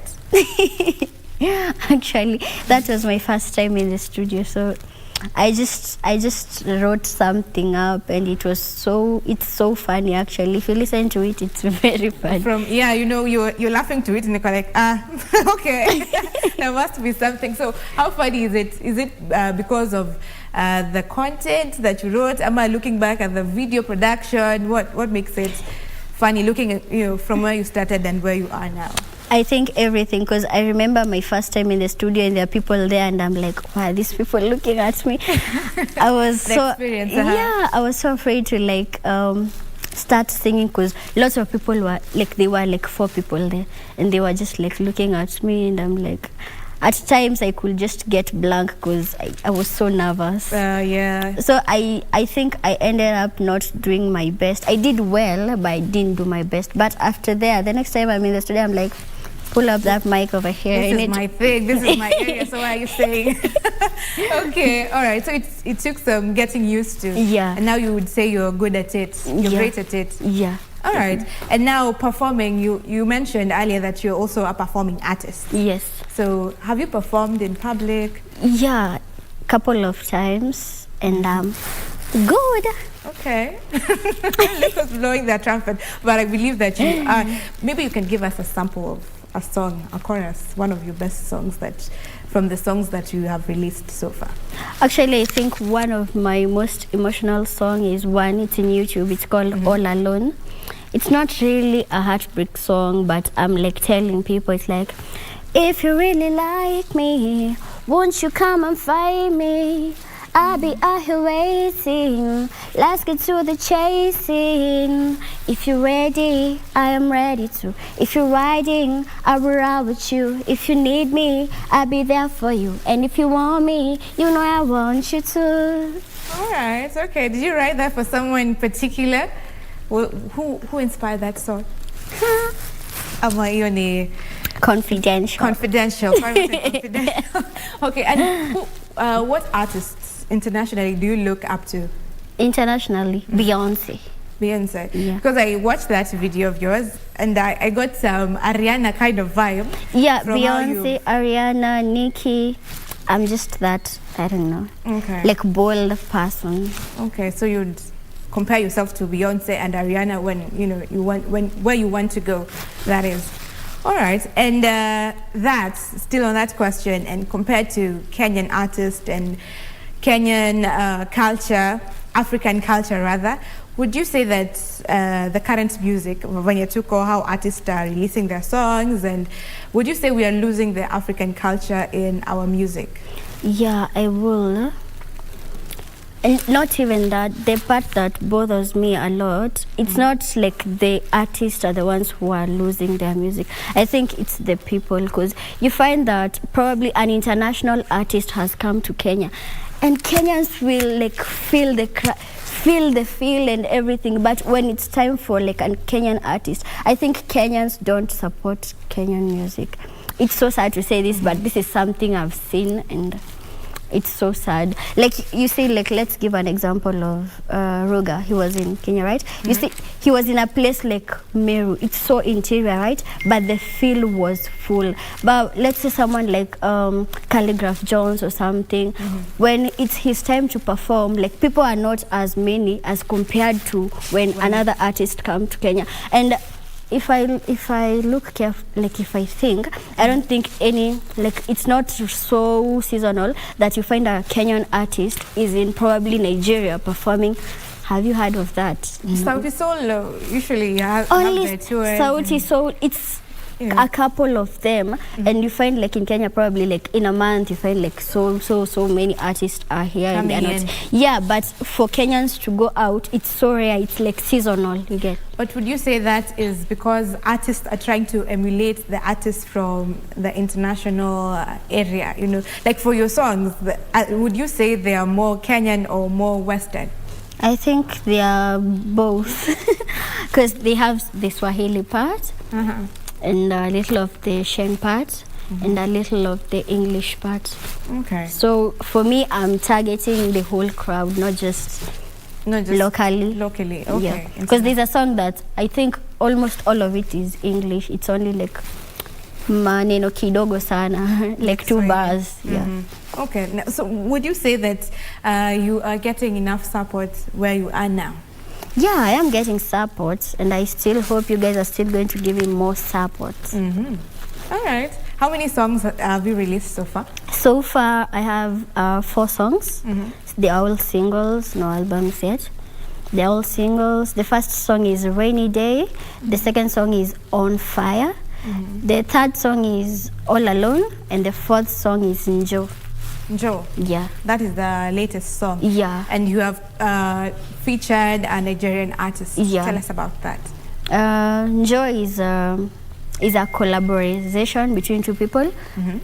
It's Loriana and a guy called Blackie. He is Nigerian.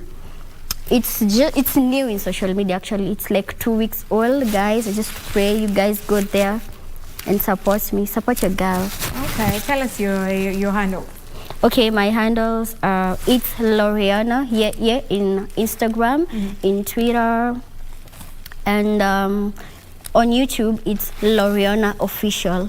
Loriana Official. Yeah. Okay, tell us about that song, the collabo. How did you get that collabo? Why did you choose that particular artist to do that song with you? He is talented, that's one. And I noticed, like, you know, I'm looking for a crowd, right?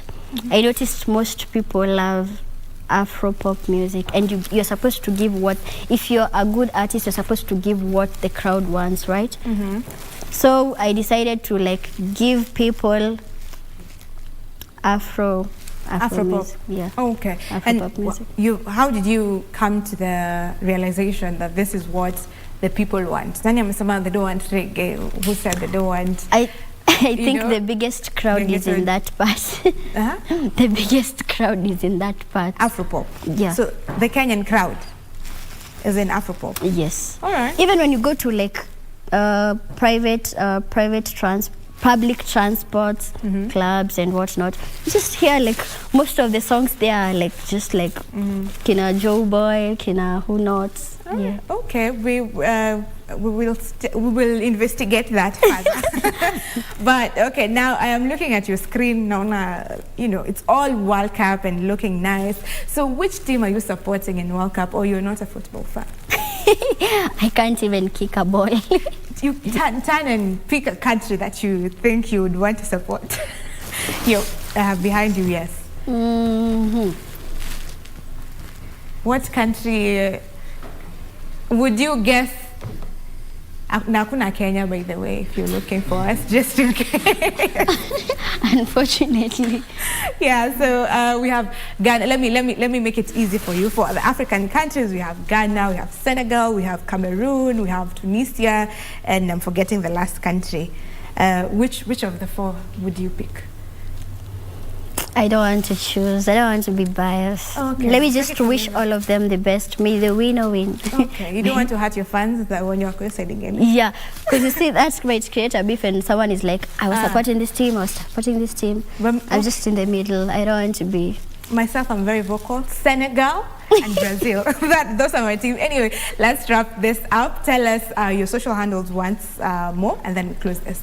My social media handles are in Instagram, Twitter, Snapchat, anywhere else. It's Loriana, like it's then a full stop, Loriana _. Then in my YouTube is Loriana Official. You can just search Loriana Official Njo, Loriana Official Rainy Day, Loriana Official, any of my songs, and it's going to pop there. All right. So thank you very much, Loriana. That has been Loriana, an Afropop singer. She said her social handle is at It's Loriana. How about that? So make sure you subscribe to her channel. And remember that World Cup is in KBC. 3 days to go. It starts on Sunday. And KBC TV will be airing 28 of those matches, while our radio stations will be airing the rest of the matches, all the 64 matches. So make sure you are tuned in. The hashtag to use is World Cup Eco KBC. So we're going to take a short break, and then we'll be back with some other great artists, so don't go too far.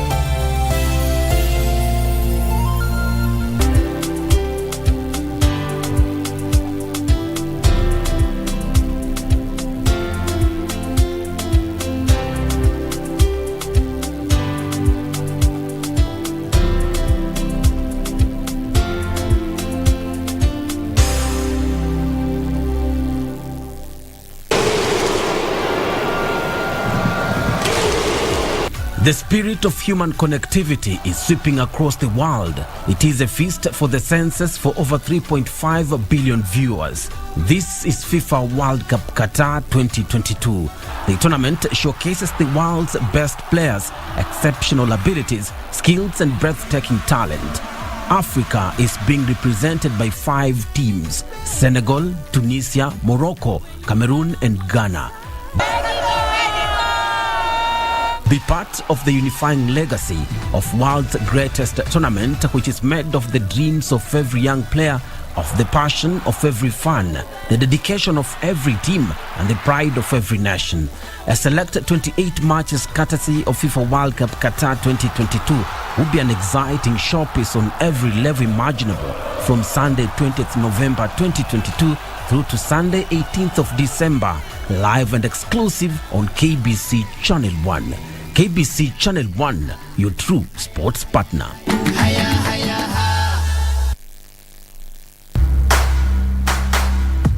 Purpose of a trip to America. Let's get no, brother!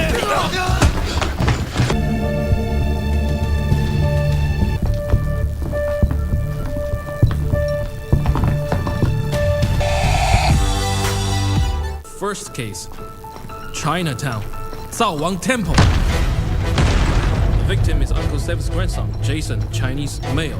The killer took his heart. Lao Qin!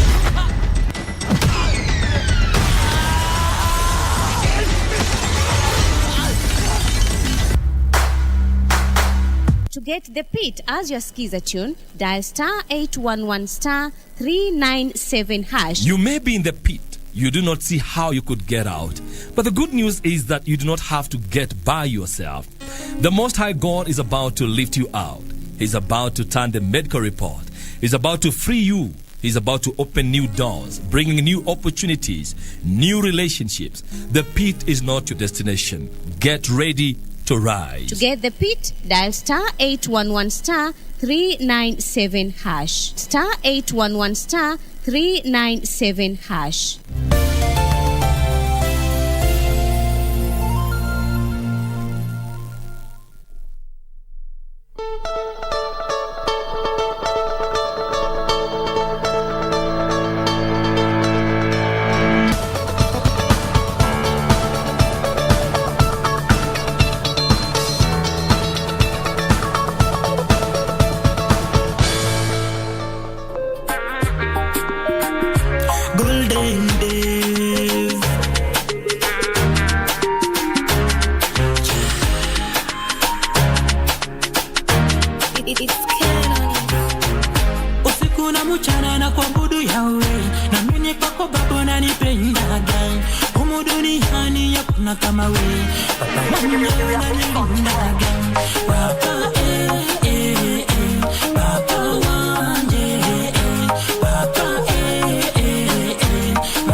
Kila siku nikikuabudu, maombi unayajibu Rabbana, hakuna kama wewe Osana Wanje.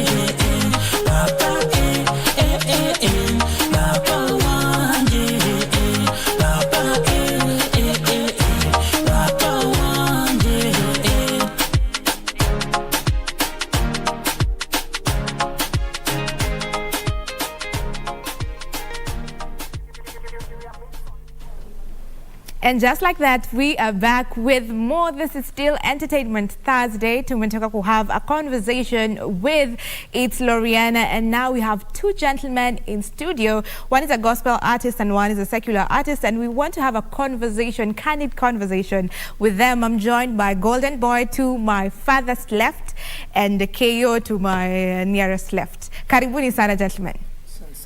Sasa tumetoka kwa conversation with the lady that was just from here, lakini ya watching football.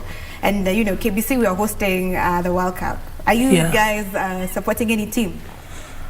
Ama nyi pia sio football? You know, Machalindo anajulikana futa. For me, like si ati si support football, lakini si passion yangu sana, so sijakuwa nikifuatilia.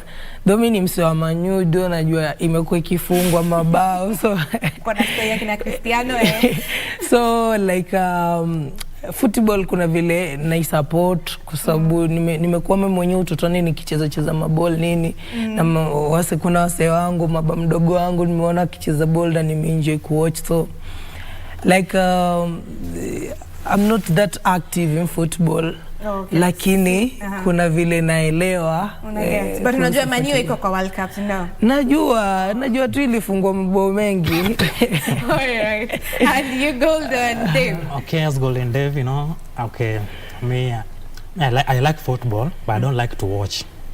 How is that possible? How do you like football and you don't like to watch? I like football, but I don't like to watch. I cannot watch football for 90 minutes because we are chasing time.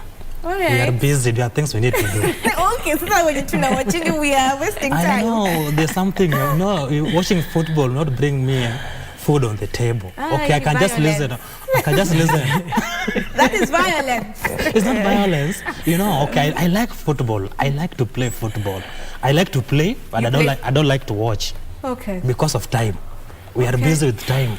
All right. Yeah. Anyway, what team are you supporting? Okay, for me. Okay, I don't know the team that I'll support, but I'm still trying to think because I'm not sure about it. Okay, all right. Let me tell you something interesting about the World Cup this year is that we have 5 African teams, and this year the 5 African teams will be represented by 5 African coaches. If you didn't know that, well, now you know, and this is KBC. We give you all the information because we are your true sports partner. Tuingia kwa ngoma yako, Golden Dave. Yes. Tell us about your music journey. Okay, my music journey is very funny and very tough. Yeah, I can remember when I started my music. I cleared my 4 for 2017. Then I was a teacher 2018, trying to teach in a private school at Busia. There I just left because that's not my passion. I ran away to come in Nairobi to hustle. So you were teaching? Yeah. Ukawacha? Yeah, nikawacha. Because that was in? 2018. 18? Yeah. And then you came to Nairobi? I came to Nairobi 2019. I had to start to struggle with life. For real, I've faced a lot. I faced a lot of challenges. Yeah, I walk looking for the jobs. I found funny jobs. Like I was a chef that time. Also tried to do some chef. But I don't understand. How do you leave a teaching job? Like people that don't have job are hustling. Do you know what? It's because of my vision and my dream. Okay. Passion. You can teach, but that's not your passion. There's something you're chasing. Me, I love music. I want to minister through music. I want to change people's soul. I want to inspire. So that is your passion? Yeah, I want to inspire. I want to see that I'm doing that I want to do my call. Okay. Yeah, so that I feel like I'm comfortable with it. So are you doing music full-time currently? Okay, I'm not doing music just full-time. There are things also you can do like side, which is very private because of my security. All right, a man with less time and security tight, okay, fine. So now to you, KO, tell us about your journey. My journey started when I was in Form 2 in Shimolateo School. And there I sang a song by the title Kasuku.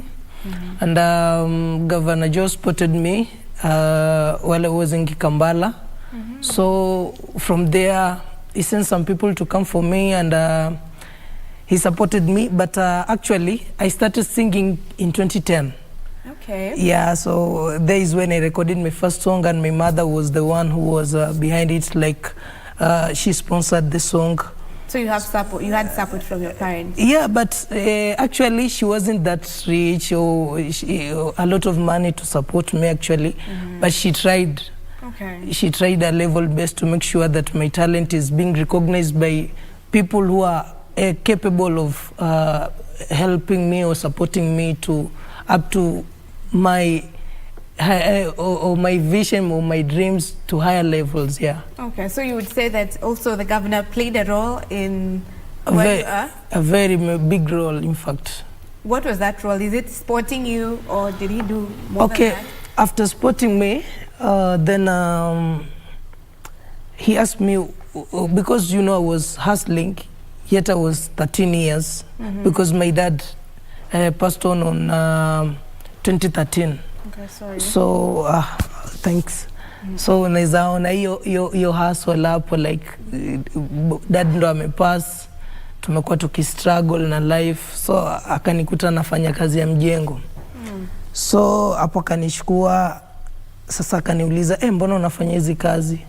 So hapo ndo nikajaribu kumueleza, akanisaidia na pikipiki 2, kanilipia school fees. Wow. So now mziki ndo amenisupport mpaka sasa hivi. Nimefanya macollabos na kina Femi One, nime interact na kina King Kaka, like sasa hivi nimehamia Nairobi rasmi. So nashukuru sana ile support amekuwa kinipatia ya. Wow, amazing. Representing Kilifi. 001. 001, Yeah. 001. Yeah. Okay.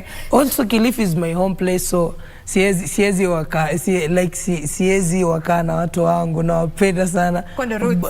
Yeah, huko ndo roots nimezaliwa. 001 ndio unakulea. Yeah, unaambiwa baba ni ule anayekulea. Kwa hiyo nimezaliwa Kilifi lakini nimelelewa 001. So proud of the both counties, yeah. Okay, and we'll come back to that. Your collab with Femi One, your song yako, you'll tell us about that. Yeah. Now, before we get to you, what would you say is your driving force? Say alisema ni purpose. Iko ndani yake, anataka ku make sure I'm a minister. What do you aim? Your goal ni gani? Because music is a passion in me, and also unajua umejaliwa sasa talanta. Me from 7 years I've been singing. So najua hii ni kitu ambacho Mungu ameniajalia. What I'm actually dreaming is to be a big person, like a big musician, ambaye nitaifa jamii yangu. I'll represent even Africa. Acha saa hii napambana ku represent Kenya. Sasa kuna time pia nataka ni represent Afrika nzima. Yeah, alafu hapo pia nishike wenzangu mkono, wale ambao watakuwa wako kule chini, pia nisaidie jamii kwa ujumla. Okay. Yeah. So back to you, Golden Dave. Yes. Tell us about your new song, the latest song you talk about play. The new song is called Papa Wanje. That's me and my father. It's in a Loya language. Yeah, that's Papa Wanje. Yeah, I did the song because of the challenges I face, and I wrote that song to praise the Lord, to praise my God. Because I face a lot of challenges. I've met a lot of challenges, obstacles, because I was struggling to look for help in churches or wherever from people, but I found that people want to use me in an evil way. Like pastor that I met to pray for me, they want me to join their cults of gazing. So I was just facing a lot of challenges. When you meet somebody, just want to take you to the witch. Others from Freemasonry, the pastor that should pray for you to rescue you. They want you to join their cults of gazing so that you can be famous, so that you can see. So you're saying that cults do exist? Yeah, it's true, because there's a day that day I refused. They were sending messages and even making calls with a sweet melody of just inboxing me, but I refused in Jesus' name. Okay. Yeah, I refused in Jesus' name. So that day they sent they sent in my house at 2 p.m. daytime to attack me, not to reveal their secrets. Because I know them, I have their contacts even now, I know where they are staying. So that's a great allegation that you're making here. Yeah, so I know them. So I face a lot of challenges. So I wrote this song to praise my God, because he was there for me when all people isolated me. Yeah, so isolated me and also scattered. But people that are coming to my life, they are just there because with their reasons upon my life. Like they give me the evil offer. Yeah, there's a lot of money there. But now you decided no. I just say I'm going with my call. With my call, my God, because my vision is to see changing world and making Jesus famous. Okay, so you're in the business of making Jesus famous. Jesus famous because I want to inspire people, and my big vision is to help the needy, orphans, widows, and etc. That's my big vision, to see people are enjoying and smiling, in a God's way. Okay, I normally pray every day, not God to bless me to enjoy my life with my family, but God to bless me so that I can help other people that need my help. All right. Yeah. And that's my big vision. The goal of you? Yeah. All right. So, tuambieni difference here, now because we have two different industry. We have the gospel industry and we have secular, if I can call it, industry. What is the difference? What are the ins and outs of these industries? So kulingana na mimi maoni yangu ni kuwa my brother specify mahali kwenye anafanya. Like here in gospel is dealing with the word. And I appreciate that because above all Mungu kwanza. Mungu, na bila Mungu hata sisi hatunge kuwepo. Na upande wangu mimi ni kioo cha jamii, nazungumzia jamii nzima na mambo ambayo yanafanyika katika jamii. Kwa hivyo sija specify kusema kwamba nafanya gospel, lakini hata nikaambiwa ni record gospel bado nitafanya kwa sababu Mungu ndo amenipatia talanta, siwezi kataa. Okay, so you're open to recording gospel pia? Yeah. Alright. Na watu wanasemanga kuna industry yenye inalipa zaidi kuliko ingine. Is that the case? Because tumeona artists wakitoka gospel, kisapo gospel ndio ilikuwa inalipa. Siku hizo wanatoka gospel wanaingia secular. What do you think about that? Let me tell you something. You know, there's something called talent. Okay? You know, some people don't have talent. They are doing music because other people are doing music. Okay? But there's a call and talent, okay? You have that call or that talent. Okay, you know, when you see somebody is running from gospel to secular, that person was not anointed. That person was after something. And as long as you're after something, you will not end well. Okay. Because you cannot con Christians. Going to church crying, help me, help me, help me. After getting that help, now because you're seeing now you have a lot of small money, now you're being convinced. But you know, the devil is very wise. Okay? The devil is very wise. There's a way the devil can trick you. He want to snatch you from God. There's a lot of means he will use. The people will come with big offers. But behind the scene, you don't know where those offers are coming from. Okay. Okay? Now, Keyo, what do you have to say about that? Actually, he's talking the word of God. So, mimi na unatashwishi. Sina tashwishi na lolote kwa sababu neno la Mungu halipingwi. Unajua na Biblia nasema neno la Mungu ni upanga unaokata hadi rohoni.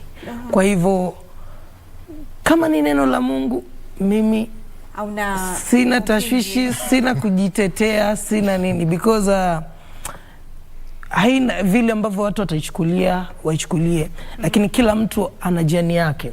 Na kila mtu Mungu amempeleka kivyake. Actually me I'm a Christian and that's why unaona I'm supporting my brother. Kile kitu anasema.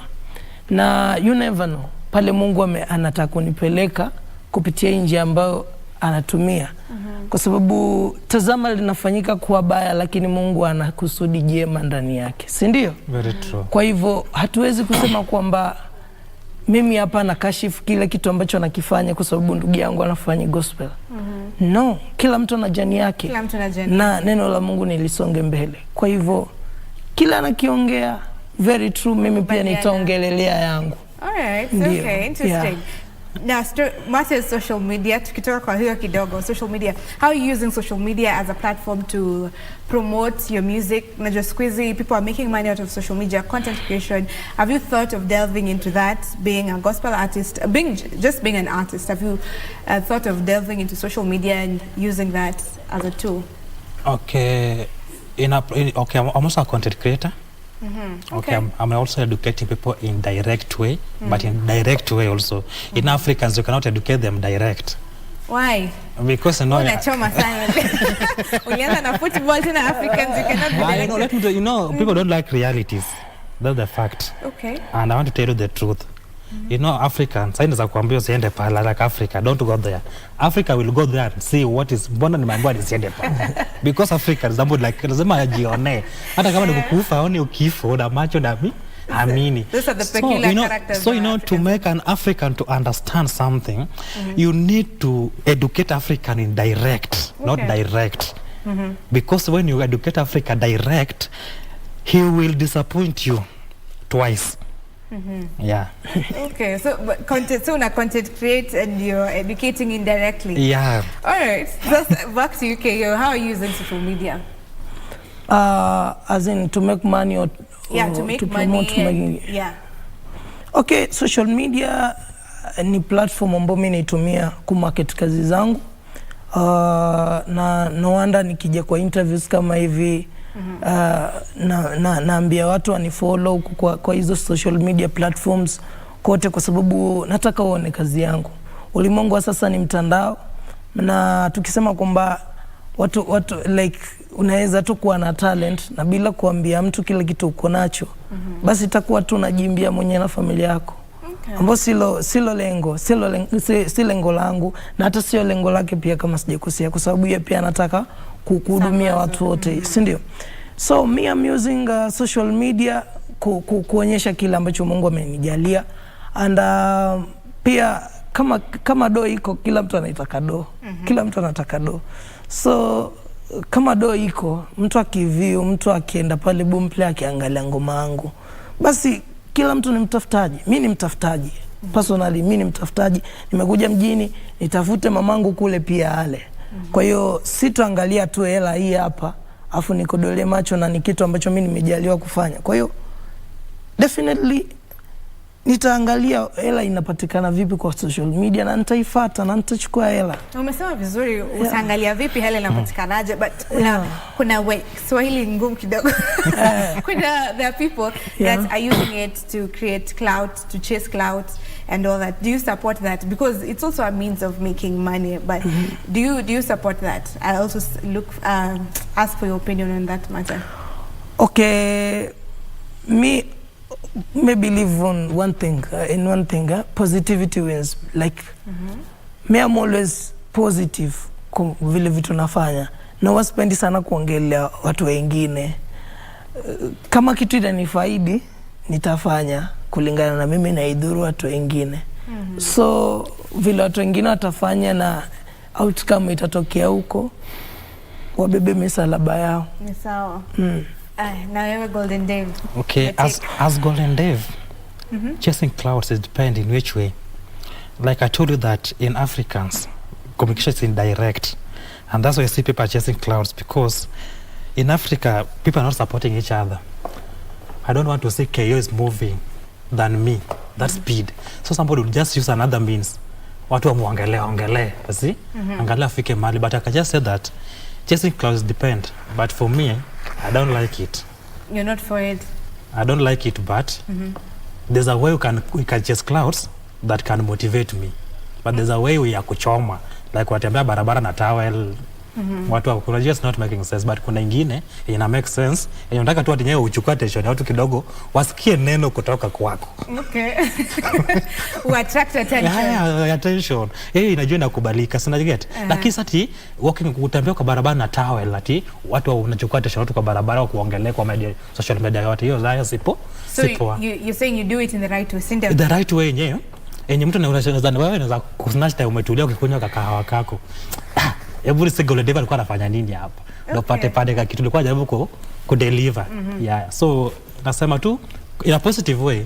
Ina make sense because pia unatafuta attention ya wase. Wase kusikia because watu ni wengi Kenya. Inabidi wasikie, unatafuta means, by all means. Where will people find you on your socials tukifunga? Okay, every social media unanipata kama Golden Dave. YouTube Golden Dave, Instagram Golden Dave Kenya. Facebook Golden Dave, niko hadi TikTok Golden Dave. Uko na create content. Hi, and you tuambie song yako na Femi One, ukituambia social media handles zako. Okay, song yangu na Femi One so far ina 1 year. Iko pale hivyo YouTube, lakini pia bila kusahau kuna song mpya inaitwa Yege Yege. Yege Yege cheka, Yege Yege ufurahie, wo. Yeah, mani mwanzio nimeomoka. Twende kanisa mimi nimeokoka. Una shida gani mimi naogopa wewe? Yeah, so pale social media unanipata kama official KO Kenya. Ukiandika tu KO Kenya pale utaniona ya ngoma yangu mpya Yege Yege. Subscribe, share, like na and all that. Instagram, YouTube, Facebook, Twitter, TikTok, official KO Kenya.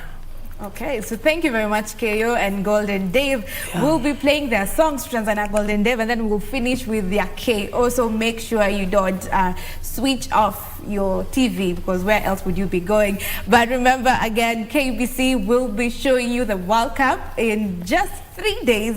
Exactly, the hashtag we are using is World Cup Eco KBC. On behalf of the team, thank you for tuning in and enjoy the rest of your viewing. Here is their songs.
الأسطورة يطوي الليل لتروي لنا القصة.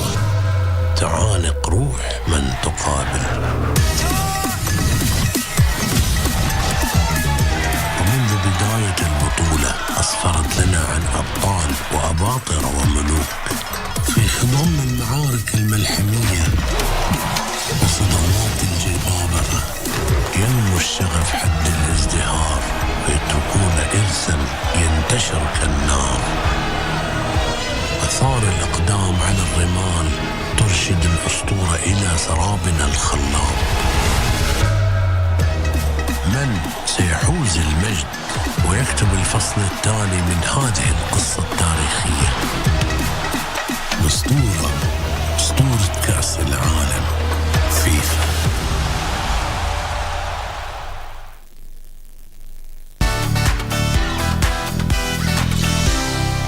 And I think Oliech has a lot of atonement, because for a phase in his career, He was the bad boy in the sport. He was the bad boy in our entertainment scene. What do you mean he has atonement to do? He should. You sound like a priest confessor. No. Yeah? What I'm saying, I'm not. I'll tell you why the World Cup is so special to me. My father, ambaye pia alikuwa mlevi hapo West, my late spoil your father's. No, it's not. He carried a big color TV. This is during the Maradona World Cup. He brought a big TV home. He climbed the roof with an antenna. He set it up. And when Maradona scored that goal, I think it was June 23rd, 1986, my father held that TV and he shook it with his shoulder shaking. And he shook it and he said, Diego, Amanda, Maradona. Yes. Then he turned back and he had tears. Oh. And you know, that's the softest I ever saw him. And I think I fell in love with the World Cup that day. And I thank KBC again, as you have been doing across the weeks, but sincerely, for bringing it to Mashinani, for free to Kenyans.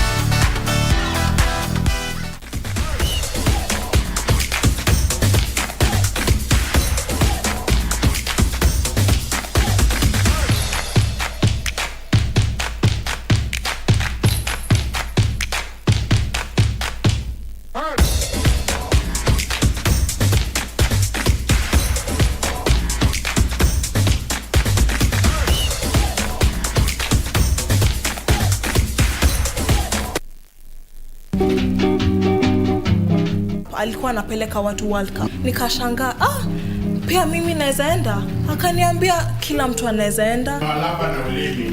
Hapana, nimesema hivyo. Alaba kitu na ulimi. Hakusema hiyo. Uliuza mende ngapi na panya ili upate pesa ya kwenda Qatar kuona mpira? Niliuza mende 10, panya 5 na ikauza kunguni mingi. Sasa udisaidi bunaleta. Umechekia taju kila kitu ni empty. Took it first money from the chairman. And then Nyamasa naongea. Wewe. Niambia mimi Nyamasa.